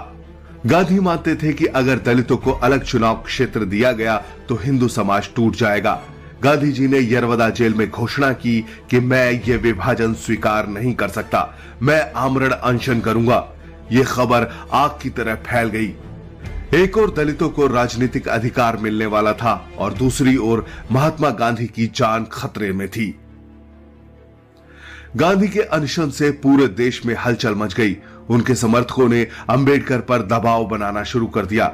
अगर गांधी जी को कुछ हुआ तो इसके लिए सिर्फ अंबेडकर जिम्मेदार होंगे, ये कहना था महात्मा गांधी के समर्थकों का। डॉक्टर अंबेडकर इस स्थिति में फंस गए। एक तरफ उनका सिद्धांत, उनका संघर्ष और उनकी जनता थी और दूसरी तरफ थी गांधी जी की जान। डॉक्टर अंबेडकर जानते थे कि अगर गांधी जी को कुछ भी हुआ तो दलित आंदोलन पर ही सवाल खड़ा हो सकता है। वे समझते थे कि इस समय उन्हें कुछ खोकर बहुत कुछ बचाना है। उन्होंने कहा कि यह समझौता मेरा त्याग है, मेरी हार नहीं। अगर गांधी जी की जान बचती है तो मैं पीछे हटने को तैयार हूं, पर दलितों के अधिकार की कोई न कोई राह निकालनी ही होगी। पूना समझौता, एक ऐतिहासिक दिन। 26 सितंबर 1932 को यरवदा जेल में पूना समझौता हुआ। डॉक्टर भीमराव अंबेडकर ने सेपरेट इलेक्टोरेट की मांग को छोड़ दिया, लेकिन बदले में दलितों के लिए आरक्षित सीटों का प्रावधान हुआ। अब दलित सामान्य चुनाव में भाग लेंगे, लेकिन उनके लिए सीटें आरक्षित होंगी। यह आरक्षण सिर्फ कागज पर हुआ एक समझौता नहीं था, यह एक नई राजनीतिक चेतना की शुरुआत थी। इस समझौते के बाद महात्मा गांधी ने अंबेडकर को एक पत्र लिखा। प्रिय डॉक्टर अंबेडकर, आपने न केवल मेरी जान बचाई है, बल्कि देश की एकता को भी बचा लिया है। और अंबेडकर वे सिर्फ अपने रास्ते पर चलते रहे, क्योंकि वे जानते थे कि यह समझौता सिर्फ आज की जरूरत नहीं, बल्कि कल के इतिहास की नींव है। पूना समझौता सिर्फ दो नेताओं के बीच हुआ एक समझौता नहीं था, यह संविधान की आत्मा का पहला सुर था। जहां गांधी जी ने समाज की एकता का पक्ष लिया, वहीं अंबेडकर ने दलितों की गरिमा और अधिकार की नींव रखी। आज अगर आरक्षण है, अगर संविधान और विधानसभाओं में दलितों को प्रतिनिधित्व मिलता है, तो उसकी पहली ईंट 1932 के पूना समझौते में रखी गई थी। ये कहानी हमें बताती है कि इतिहास सिर्फ टकराव की जानकारी नहीं देता, कभी कभी टकराव से रास्ते निकलते हैं, और ऐसे रास्ते जो इतिहास रच देते हैं। डॉक्टर भीमराव अंबेडकर अमर रहें, महात्मा गांधी अमर रहें, भारत की सामाजिक न्याय की लड़ाई जिंदाबाद। अगर आपको यह वीडियो पसंद आया हो तो इसे लाइक, शेयर और सब्सक्राइब करें और कमेंट करके बताएं कि डॉक्टर भीमराव अंबेडकर के फैसले ने आपके जीवन को कैसे बदला।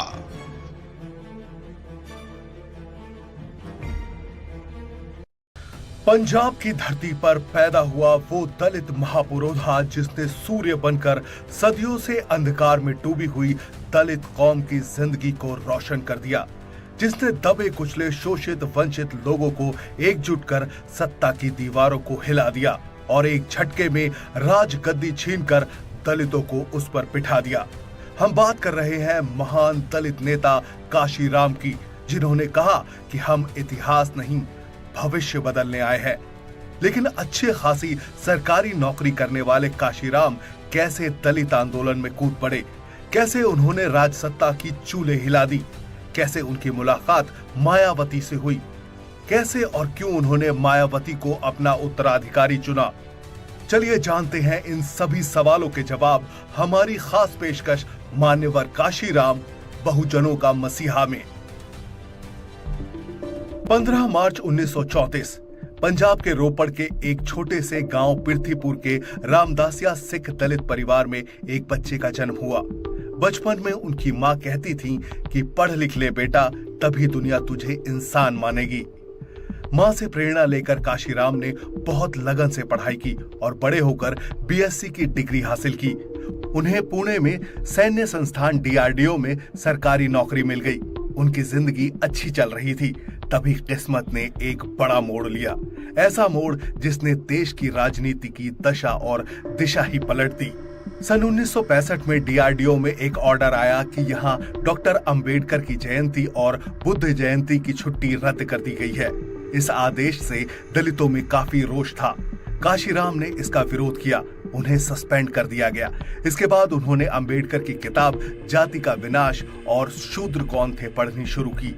अंबेडकर की शिक्षा ने उन्हें दलित क्रांति की भावना से भर दिया। उन्होंने अपने जीवन को दलित मुक्ति आंदोलन के प्रति समर्पित करने का संकल्प लिया और सरकारी नौकरी को लात मार दी।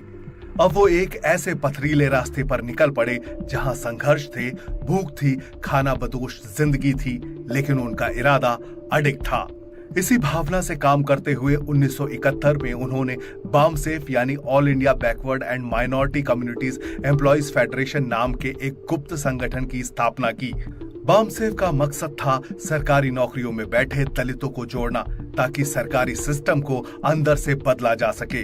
वो रेलवे स्टेशन की बेंच पर सोते थे, 2-2 दिन तक भूखे रहते थे, लेकिन दलित कर्मचारियों को संगठित करते थे। वो कहते थे कि हम हथियार से नहीं, विचार से लड़ेंगे। सिस्टम में एक भूचाल आने वाला था, जिसकी आहट अब सुनाई देने लगी थी। सरकारी कर्मचारियों को संगठित करने के बाद अब बारी थी समाज की दलित, शोषित और अन्य पिछड़ी जातियों को एकजुट करने की। सन 1981 में काशीराम ने दलित शोषित समाज संघर्ष समिति का गठन किया और नारा दिया, जिसकी जितनी संख्या भारी उसकी उतनी हिस्सेदारी। उनके इस नारे ने सत्ता के गलियारों में तहलका मचा दिया।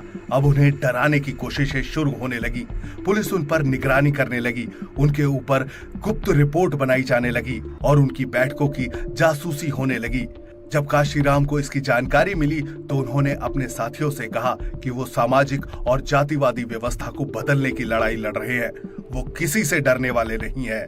गरीबों, दलितों और वंचितों में काशीराम की पकड़ मजबूत होने लगी, लेकिन काशीराम का भारत में राजनीतिक क्रांति करना अभी बाकी था।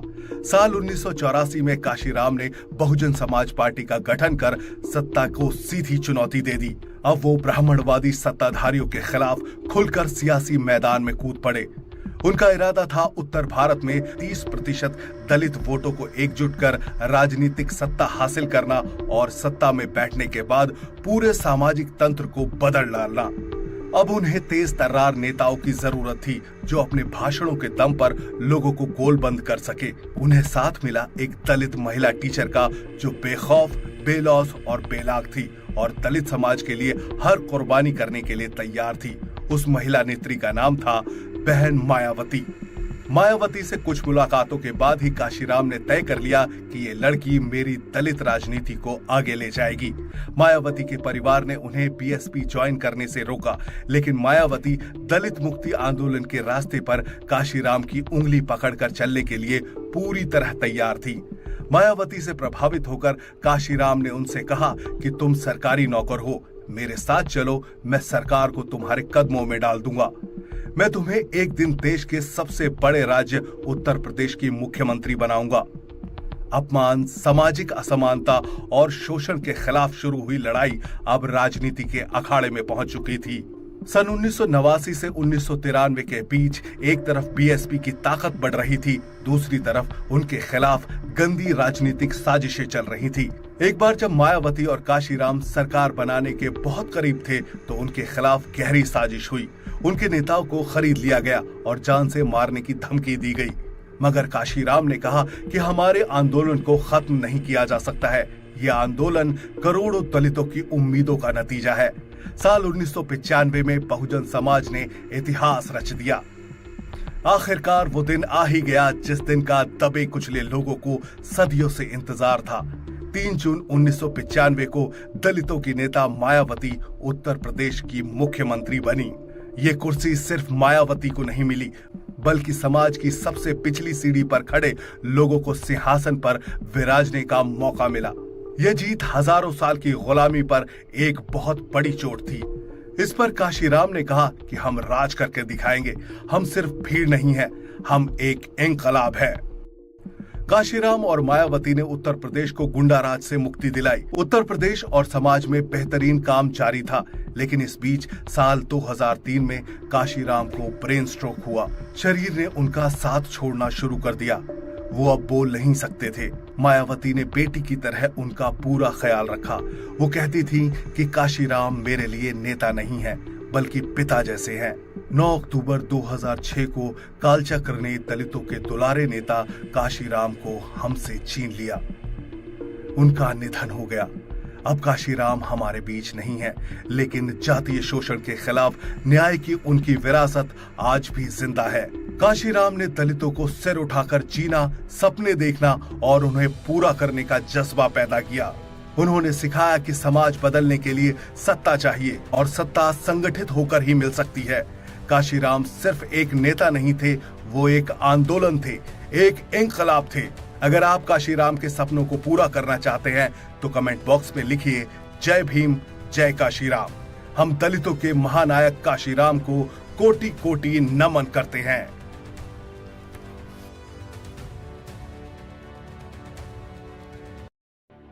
आज भारत में अगड़े, पिछड़े और दलित सब बराबर हैं, लेकिन आजादी से पहले ऐसा नहीं था। दलितों को मंदिरों, स्कूलों और अन्य सामाजिक स्थानों में घुसने नहीं दिया जाता था।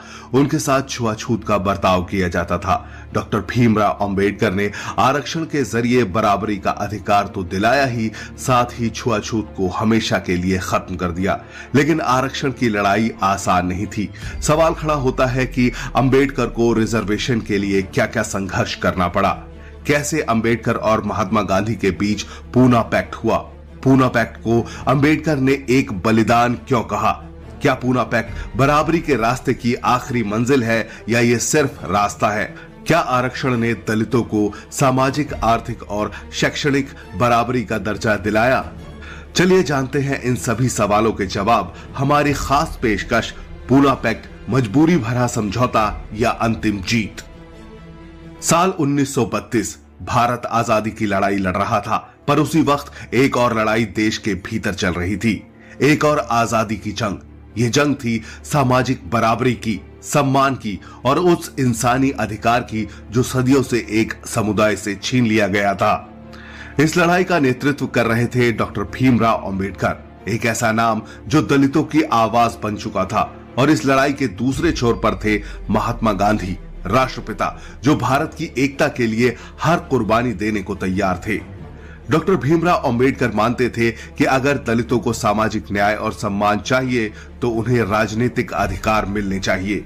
उनका साफ कहना था, हमें राजनीतिक पहचान चाहिए, हमें सेपरेट इलेक्टोरेट चाहिए, यानी अलग निर्वाचन क्षेत्र जहां हम अपने ही लोगों को चुने।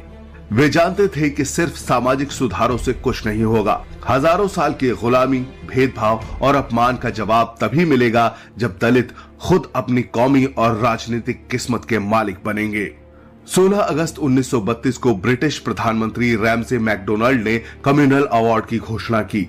इसमें अछूतों के लिए अलग निर्वाचन क्षेत्र का प्रावधान था। यह डॉक्टर अंबेडकर की बड़ी जीत थी। दलित समाज में उत्साह था, पहली बार उन्हें अपनी राजनीतिक पहचान मिलने वाली थी, पर यह जीत सभी को मंजूर नहीं थी। जब महात्मा गांधी को इस बारे में पता चला तो वे विचलित हो गए। उनके लिए यह सिर्फ राजनीतिक फैसला नहीं था, यह हिंदू समाज के विघटन का खतरा था। गांधी मानते थे कि अगर दलितों को अलग चुनाव क्षेत्र दिया गया तो हिंदू समाज टूट जाएगा। गांधी जी ने यरवदा जेल में घोषणा की कि मैं ये विभाजन स्वीकार नहीं कर सकता, मैं आमरण अनशन करूंगा। ये खबर आग की तरह फैल गई। एक ओर दलितों को राजनीतिक अधिकार मिलने वाला था और दूसरी ओर महात्मा गांधी की जान खतरे में थी। गांधी के अनशन से पूरे देश में हलचल मच गई। उनके समर्थकों ने अंबेडकर पर दबाव बनाना शुरू कर दिया। अगर गांधी जी को कुछ हुआ तो इसके लिए सिर्फ अंबेडकर जिम्मेदार होंगे, ये कहना था महात्मा गांधी के समर्थकों का। डॉक्टर अंबेडकर इस स्थिति में फंस गए। एक तरफ उनका सिद्धांत, उनका संघर्ष और उनकी जनता थी और दूसरी तरफ थी गांधी जी की जान। डॉक्टर अंबेडकर जानते थे कि अगर गांधी जी को कुछ भी हुआ तो दलित आंदोलन पर ही सवाल खड़ा हो सकता है। वे समझते थे कि इस समय उन्हें कुछ खोकर बहुत कुछ बचाना है। उन्होंने कहा कि यह समझौता मेरा त्याग है, मेरी हार नहीं। अगर गांधी जी की जान बचती है तो मैं पीछे हटने को तैयार हूं, पर दलितों के अधिकार की कोई न कोई राह निकालनी ही होगी। पूना समझौता, एक ऐतिहासिक दिन। 26 सितंबर 1932 को यरवदा जेल में पूना समझौता हुआ। डॉक्टर भीमराव अंबेडकर ने सेपरेट इलेक्टोरेट की मांग को छोड़ दिया, लेकिन बदले में दलितों के लिए आरक्षित सीटों का प्रावधान हुआ। अब दलित सामान्य चुनाव में भाग लेंगे, लेकिन उनके लिए सीटें आरक्षित होंगी। यह आरक्षण सिर्फ कागज पर हुआ एक समझौता नहीं था, यह एक नई राजनीतिक चेतना की शुरुआत थी। इस समझौते के बाद महात्मा गांधी ने अंबेडकर को एक पत्र लिखा। प्रिय डॉक्टर अंबेडकर, आपने न केवल मेरी जान बचाई है बल्कि देश की एकता को भी बचा लिया है। और अंबेडकर वे सिर्फ अपने रास्ते पर चलते रहे, क्योंकि वे जानते थे कि यह समझौता सिर्फ आज की जरूरत नहीं बल्कि कल के इतिहास की नींव है। पूना समझौता सिर्फ दो नेताओं के बीच हुआ एक समझौता नहीं था, यह संविधान की आत्मा का पहला सुर था। जहां गांधी जी ने समाज की एकता का पक्ष लिया, वहीं अंबेडकर ने दलितों की गरिमा और अधिकार की नींव रखी। आज अगर आरक्षण है, अगर संविधान और विधानसभाओं में दलितों को प्रतिनिधित्व मिलता है, तो उसकी पहली ईंट 1932 के पूना समझौते में रखी गई थी। ये कहानी हमें बताती है कि इतिहास सिर्फ टकराव की जानकारी नहीं देता, कभी कभी टकराव से रास्ते निकलते हैं और ऐसे रास्ते जो इतिहास रच देते हैं। डॉक्टर भीमराव अंबेडकर अमर रहें, महात्मा गांधी अमर रहें, भारत की सामाजिक न्याय की लड़ाई जिंदाबाद। अगर आपको ये वीडियो पसंद आया हो तो इसे लाइक, शेयर और सब्सक्राइब करें और कमेंट करके बताएं कि डॉक्टर भीमराव अंबेडकर के फैसले ने आपके जीवन को कैसे बदला।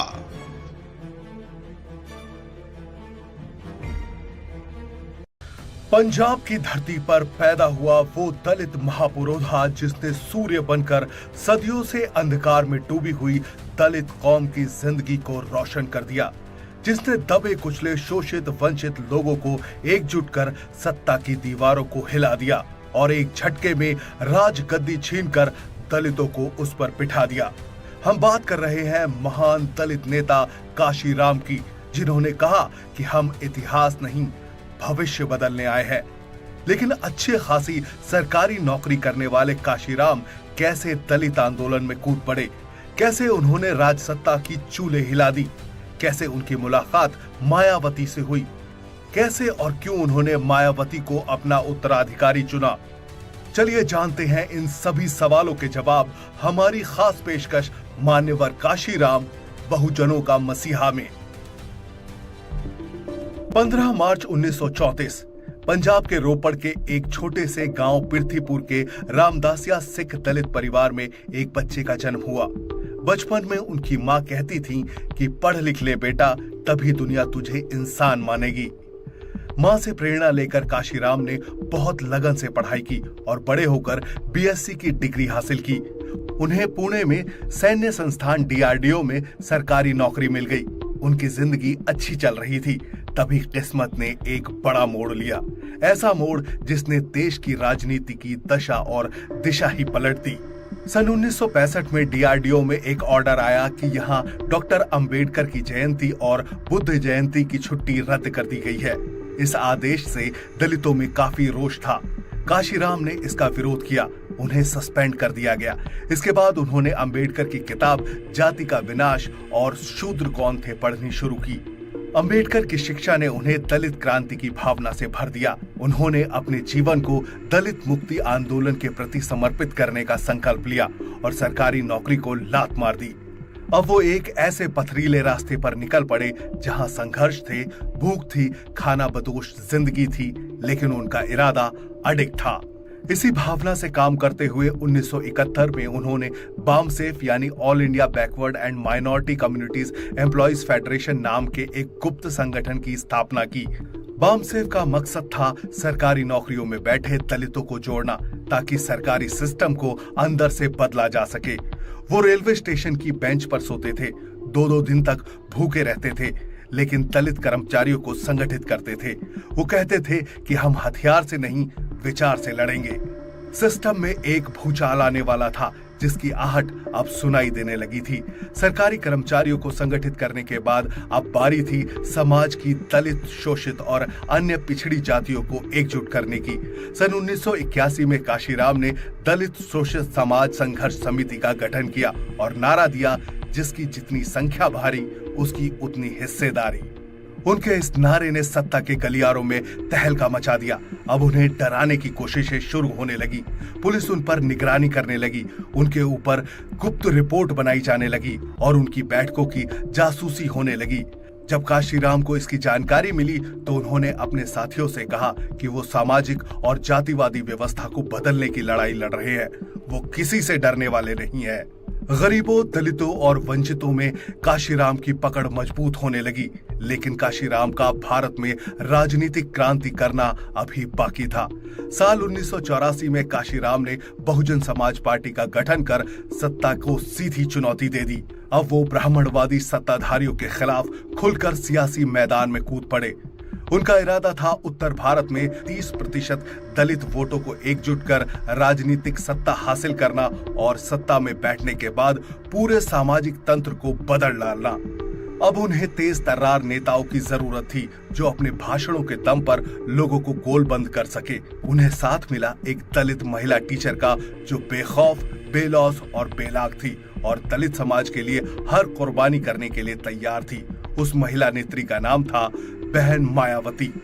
मायावती से कुछ मुलाकातों के बाद ही काशीराम ने तय कर लिया कि ये लड़की मेरी दलित राजनीति को आगे ले जाएगी। मायावती के परिवार ने उन्हें बीएसपी ज्वाइन करने से रोका, लेकिन मायावती दलित मुक्ति आंदोलन के रास्ते पर काशीराम की उंगली पकड़कर चलने के लिए पूरी तरह तैयार थी।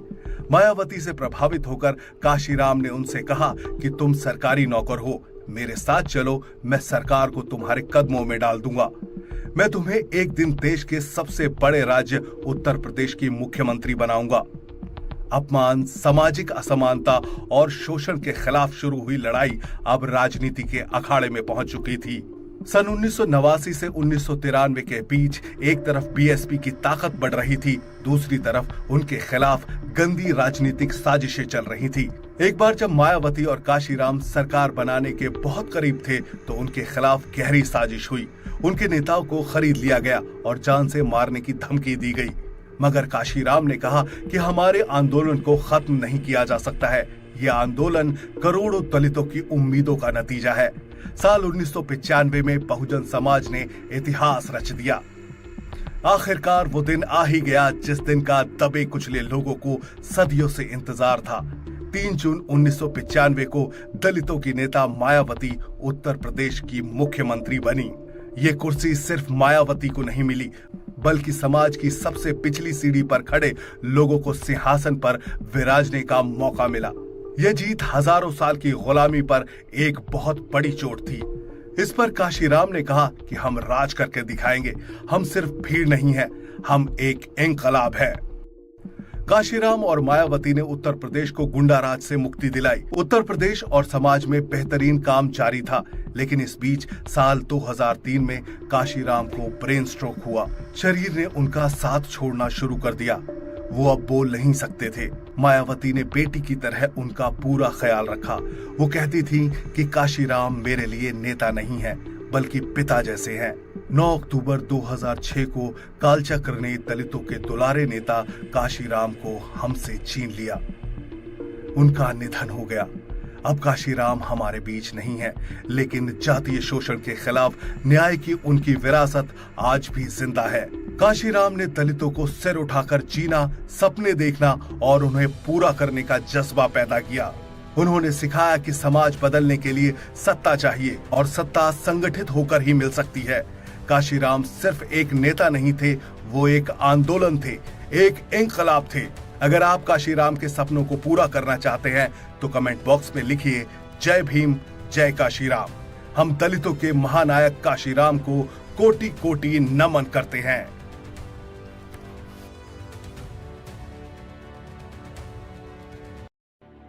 आज भारत में अगड़े, पिछड़े और दलित सब बराबर हैं, लेकिन आजादी से पहले ऐसा नहीं था। दलितों को मंदिरों, स्कूलों और अन्य सामाजिक स्थानों में घुसने नहीं दिया जाता था। उनके साथ छुआछूत का बर्ताव किया जाता था। डॉक्टर भीमराव अंबेडकर ने आरक्षण के जरिए बराबरी का अधिकार तो दिलाया ही, साथ ही छुआछूत को हमेशा के लिए खत्म कर दिया। लेकिन आरक्षण की लड़ाई आसान नहीं थी। सवाल खड़ा होता है कि अंबेडकर को रिजर्वेशन के लिए क्या क्या संघर्ष करना पड़ा। कैसे अंबेडकर और महात्मा गांधी के बीच पूना पैक्ट हुआ। पूना पैक्ट को अंबेडकर ने एक बलिदान क्यों कहा। क्या पूना पैक्ट बराबरी के रास्ते की आखिरी मंजिल है या ये सिर्फ रास्ता है। क्या आरक्षण ने दलितों को सामाजिक, आर्थिक और शैक्षणिक बराबरी का दर्जा दिलाया। चलिए जानते हैं इन सभी सवालों के जवाब। हमारी खास पेशकश, पूना पैक्ट मजबूरी भरा समझौता या अंतिम जीत। साल 1932 भारत आजादी की लड़ाई लड़ रहा था, पर उसी वक्त एक और लड़ाई देश के भीतर चल रही थी। एक और आजादी की जंग। ये जंग थी सामाजिक बराबरी की, सम्मान की और उस इंसानी अधिकार की जो सदियों से एक समुदाय से छीन लिया गया था। इस लड़ाई का नेतृत्व कर रहे थे डॉक्टर भीमराव अंबेडकर, एक ऐसा नाम जो दलितों की आवाज बन चुका था। और इस लड़ाई के दूसरे छोर पर थे महात्मा गांधी, राष्ट्रपिता, जो भारत की एकता के लिए हर कुर्बानी देने को तैयार थे। डॉक्टर भीमराव अंबेडकर मानते थे कि अगर दलितों को सामाजिक न्याय और सम्मान चाहिए तो उन्हें राजनीतिक अधिकार मिलने चाहिए। उनका साफ कहना था, हमें राजनीतिक पहचान चाहिए, हमें सेपरेट इलेक्टोरेट चाहिए, यानी अलग निर्वाचन क्षेत्र जहां हम अपने ही लोगों को चुने। वे जानते थे कि सिर्फ सामाजिक सुधारों से कुछ नहीं होगा। हजारों साल की गुलामी, भेदभाव और अपमान का जवाब तभी मिलेगा जब दलित खुद अपनी कौमी और राजनीतिक किस्मत के मालिक बनेंगे। 16 अगस्त 1932 को ब्रिटिश प्रधानमंत्री रैमसे मैकडोनाल्ड ने कम्युनल अवार्ड की घोषणा की। इसमें अछूतों के लिए अलग निर्वाचन क्षेत्र का प्रावधान था। यह डॉक्टर अंबेडकर की बड़ी जीत थी। दलित समाज में उत्साह था। पहली बार उन्हें अपनी राजनीतिक पहचान मिलने वाली थी, पर यह जीत सभी को मंजूर नहीं थी। जब महात्मा गांधी को इस बारे में पता चला तो वे विचलित हो गए। उनके लिए यह सिर्फ राजनीतिक फैसला नहीं था, यह हिंदू समाज के विघटन का खतरा था। गांधी मानते थे कि अगर दलितों को अलग चुनाव क्षेत्र दिया गया तो हिंदू समाज टूट जाएगा। गांधी जी ने यरवदा जेल में घोषणा की कि मैं ये विभाजन स्वीकार नहीं कर सकता, मैं आमरण अनशन करूंगा। ये खबर आग की तरह फैल गई। एक ओर दलितों को राजनीतिक अधिकार मिलने वाला था और दूसरी ओर महात्मा गांधी की जान खतरे में थी। गांधी के अनशन से पूरे देश में हलचल मच गई। उनके समर्थकों ने अंबेडकर पर दबाव बनाना शुरू कर दिया। अगर गांधी जी को कुछ हुआ तो इसके लिए सिर्फ अंबेडकर जिम्मेदार होंगे, ये कहना था महात्मा गांधी के समर्थकों का। डॉक्टर अंबेडकर इस स्थिति में फंस गए। एक तरफ उनका सिद्धांत, उनका संघर्ष और उनकी जनता थी और दूसरी तरफ थी गांधी जी की जान।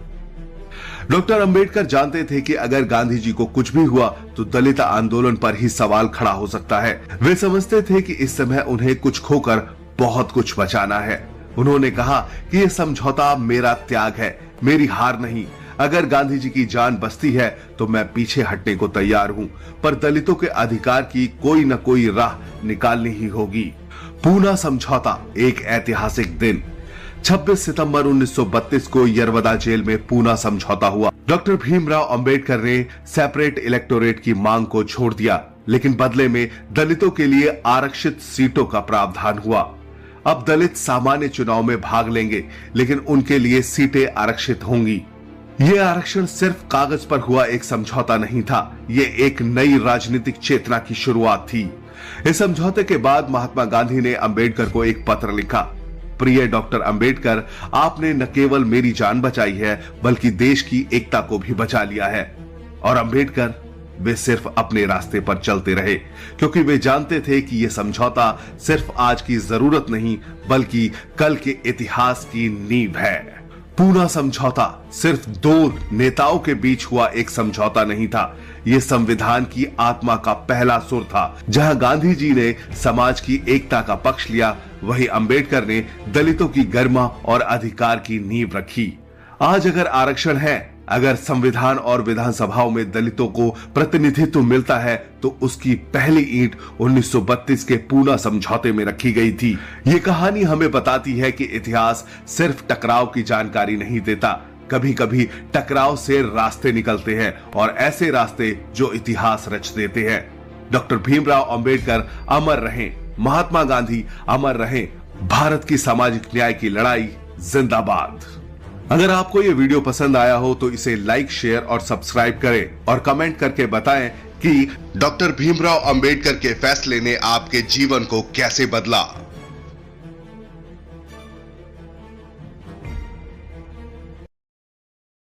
पंजाब की धरती पर पैदा हुआ वो दलित महापुरोधा जिसने सूर्य बनकर सदियों से अंधकार में डूबी हुई दलित कौम की जिंदगी को रोशन कर दिया, जिसने दबे कुचले शोषित वंचित लोगों को एकजुट कर सत्ता की दीवारों को हिला दिया और एक झटके में राज गद्दी छीनकर दलितों को उस पर बिठा दिया।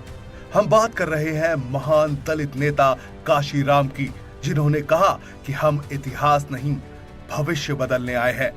लेकिन अच्छे खासी सरकारी नौकरी करने वाले काशीराम कैसे दलित आंदोलन में कूद पड़े, कैसे उन्होंने राजसत्ता की चूल्हे हिला दी, कैसे उनकी मुलाकात मायावती से हुई, कैसे और क्यों उन्होंने मायावती को अपना उत्तराधिकारी चुना। चलिए जानते हैं इन सभी सवालों के जवाब हमारी खास पेशकश मान्यवर काशीराम बहुजनों का मसीहा में। 15 मार्च 1934 पंजाब के रोपड़ के एक छोटे से गांव पृथ्वीपुर के रामदासिया सिख दलित परिवार में एक बच्चे का जन्म हुआ। बचपन में उनकी मां कहती थी कि पढ़ लिख ले बेटा, तभी दुनिया तुझे इंसान मानेगी। मां से प्रेरणा लेकर काशीराम ने बहुत लगन से पढ़ाई की और बड़े होकर बीएससी की डिग्री हासिल की। उन्हें पुणे में सैन्य संस्थान डीआरडीओ में सरकारी नौकरी मिल गई।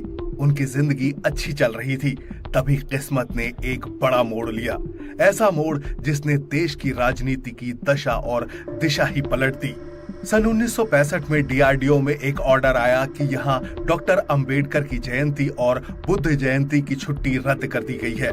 इस आदेश से दलितों में काफी रोष था। काशीराम ने इसका विरोध किया, उन्हें सस्पेंड कर दिया गया। इसके बाद उन्होंने अंबेडकर की किताब जाति का विनाश और शूद्र कौन थे पढ़नी शुरू की। अंबेडकर की शिक्षा ने उन्हें दलित क्रांति की भावना से भर दिया। उन्होंने अपने जीवन को दलित मुक्ति आंदोलन के प्रति समर्पित करने का संकल्प लिया और सरकारी नौकरी को लात मार दी। अब वो एक ऐसे पथरीले रास्ते पर निकल पड़े जहां संघर्ष थे, भूख थी, खाना बदोश जिंदगी थी, लेकिन उनका इरादा अडिग था। इसी भावना से काम करते हुए 1971 में उन्होंने बामसेफ यानी all India backward and minority communities employees federation नाम के एक गुप्त संगठन की स्थापना की।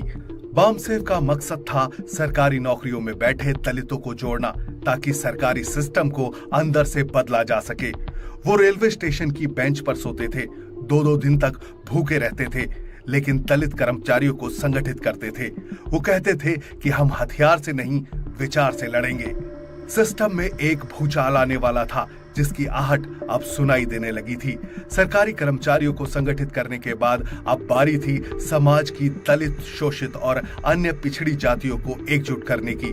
सन 1981 में काशीराम ने दलित शोषित समाज संघर्ष समिति का गठन किया और नारा दिया, जिसकी जितनी संख्या भारी उसकी उतनी हिस्सेदारी।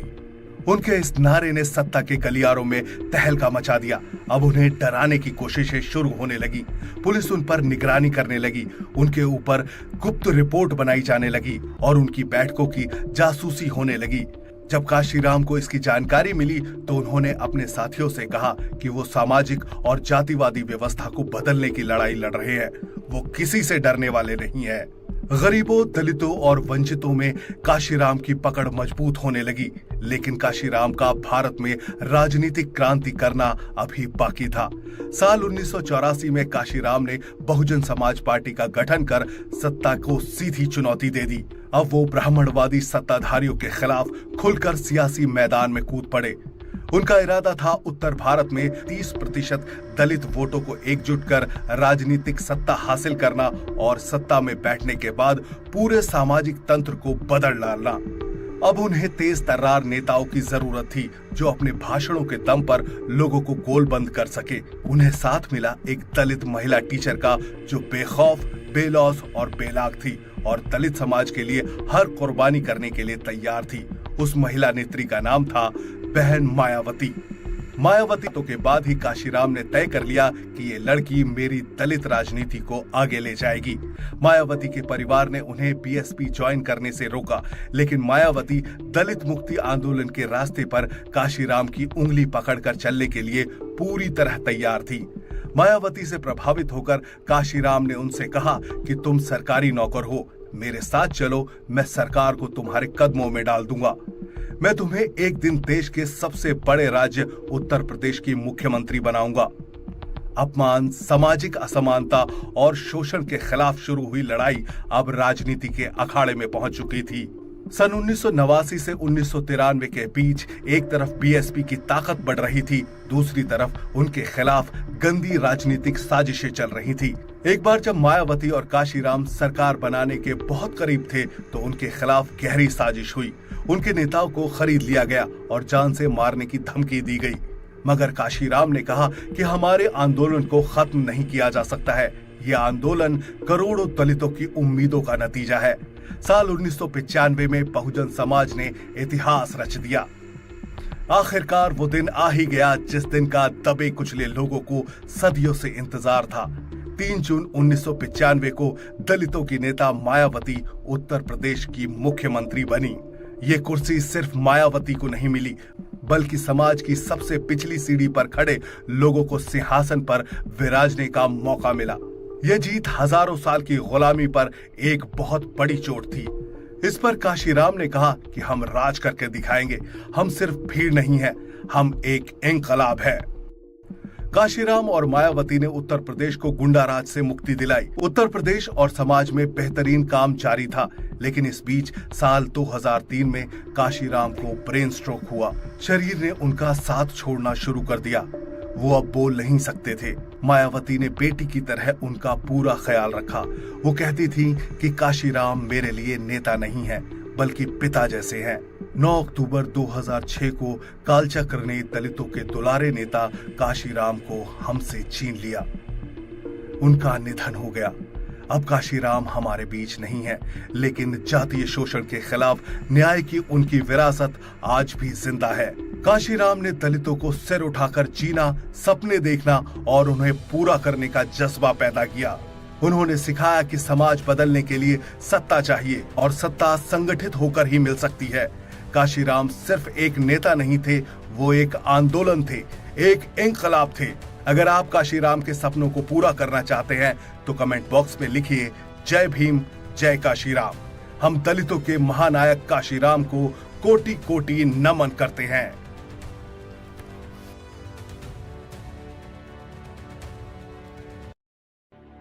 आज भारत में अगड़े पिछड़े और दलित सब बराबर हैं, लेकिन आजादी से पहले ऐसा नहीं था। दलितों को मंदिरों, स्कूलों और अन्य सामाजिक स्थानों में घुसने नहीं दिया जाता था। उनके साथ छुआछूत का बर्ताव किया जाता था। डॉक्टर भीमराव अंबेडकर ने आरक्षण के जरिए बराबरी का अधिकार तो दिलाया ही, साथ ही छुआछूत को हमेशा के लिए खत्म कर दिया। लेकिन आरक्षण की लड़ाई आसान नहीं थी। सवाल खड़ा होता है कि अंबेडकर को रिजर्वेशन के लिए क्या क्या संघर्ष करना पड़ा। कैसे अंबेडकर और महात्मा गांधी के बीच पूना पैक्ट हुआ? पूना पैक्ट को अंबेडकर ने एक बलिदान क्यों कहा? क्या पूना पैक्ट बराबरी के रास्ते की आखिरी मंजिल है या ये सिर्फ रास्ता है?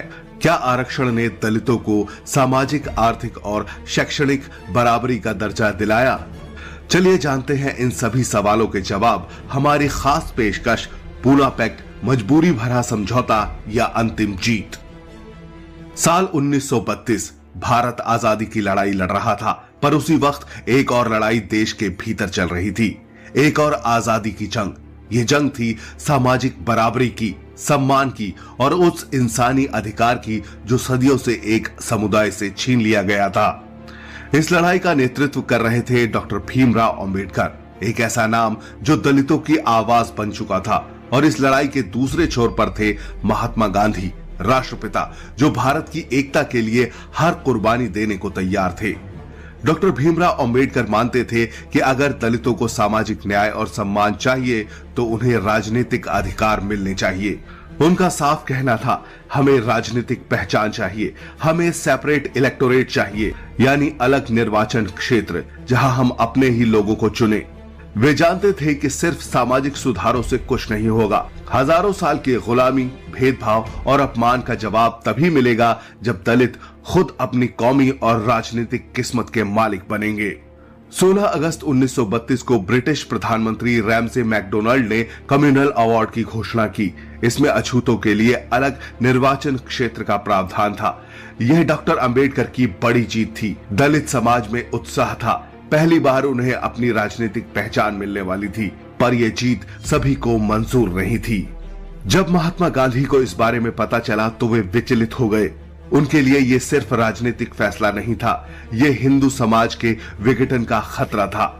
गांधी मानते थे कि अगर दलितों को अलग चुनाव क्षेत्र दिया गया तो हिंदू समाज टूट जाएगा।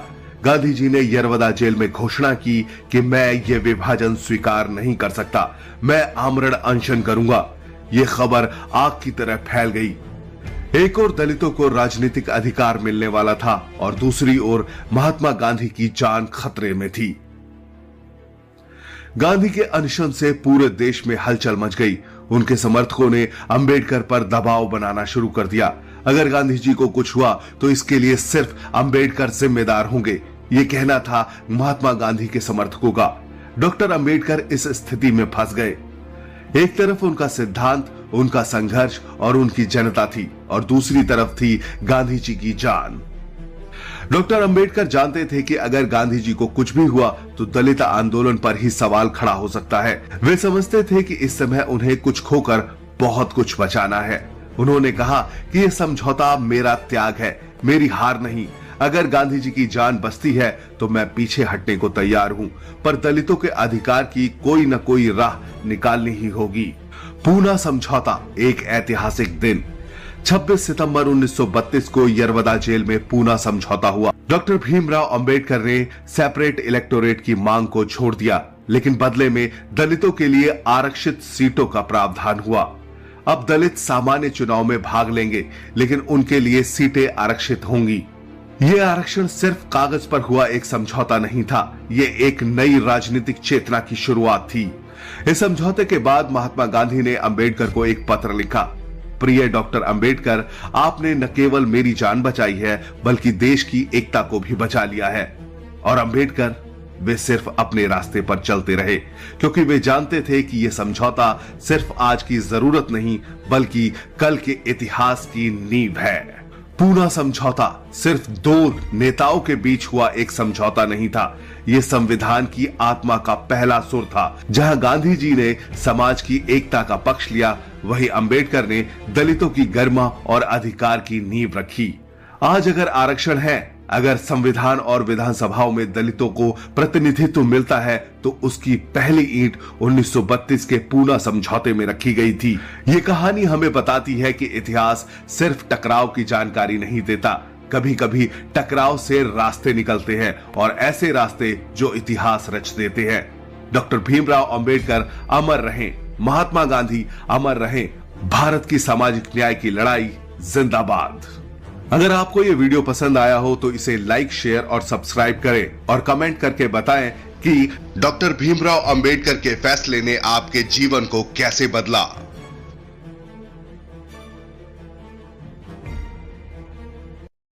पंजाब की धरती पर पैदा हुआ वो दलित महापुरोधा जिसने सूर्य बनकर सदियों से अंधकार में डूबी हुई दलित कौम की जिंदगी को रोशन कर दिया, जिसने दबे कुचले शोषित वंचित लोगों को एकजुट कर सत्ता की दीवारों को हिला दिया और एक झटके में राजगद्दी छीनकर दलितों को उस पर बिठा दिया। हम बात कर रहे हैं महान दलित नेता काशीराम की, जिन्होंने कहा कि हम इतिहास नहीं भविष्य बदलने आए हैं। लेकिन अच्छे खासी सरकारी नौकरी करने वाले काशीराम कैसे दलित आंदोलन में कूद पड़े, कैसे उन्होंने राजसत्ता की चूल्हे हिला दी, कैसे उनकी मुलाकात मायावती से हुई, कैसे और क्यों उन्होंने मायावती को अपना उत्तराधिकारी चुना। चलिए जानते हैं इन सभी सवालों के जवाब हमारी खास पेशकश मान्यवर काशीराम बहुजनों का मसीहा में।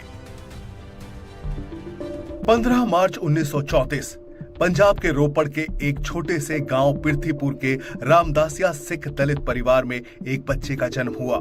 बचपन में उनकी मां कहती थी कि पढ़ लिख ले बेटा, तभी दुनिया तुझे इंसान मानेगी। मां से प्रेरणा लेकर काशीराम ने बहुत लगन से पढ़ाई की और बड़े होकर बीएससी की डिग्री हासिल की।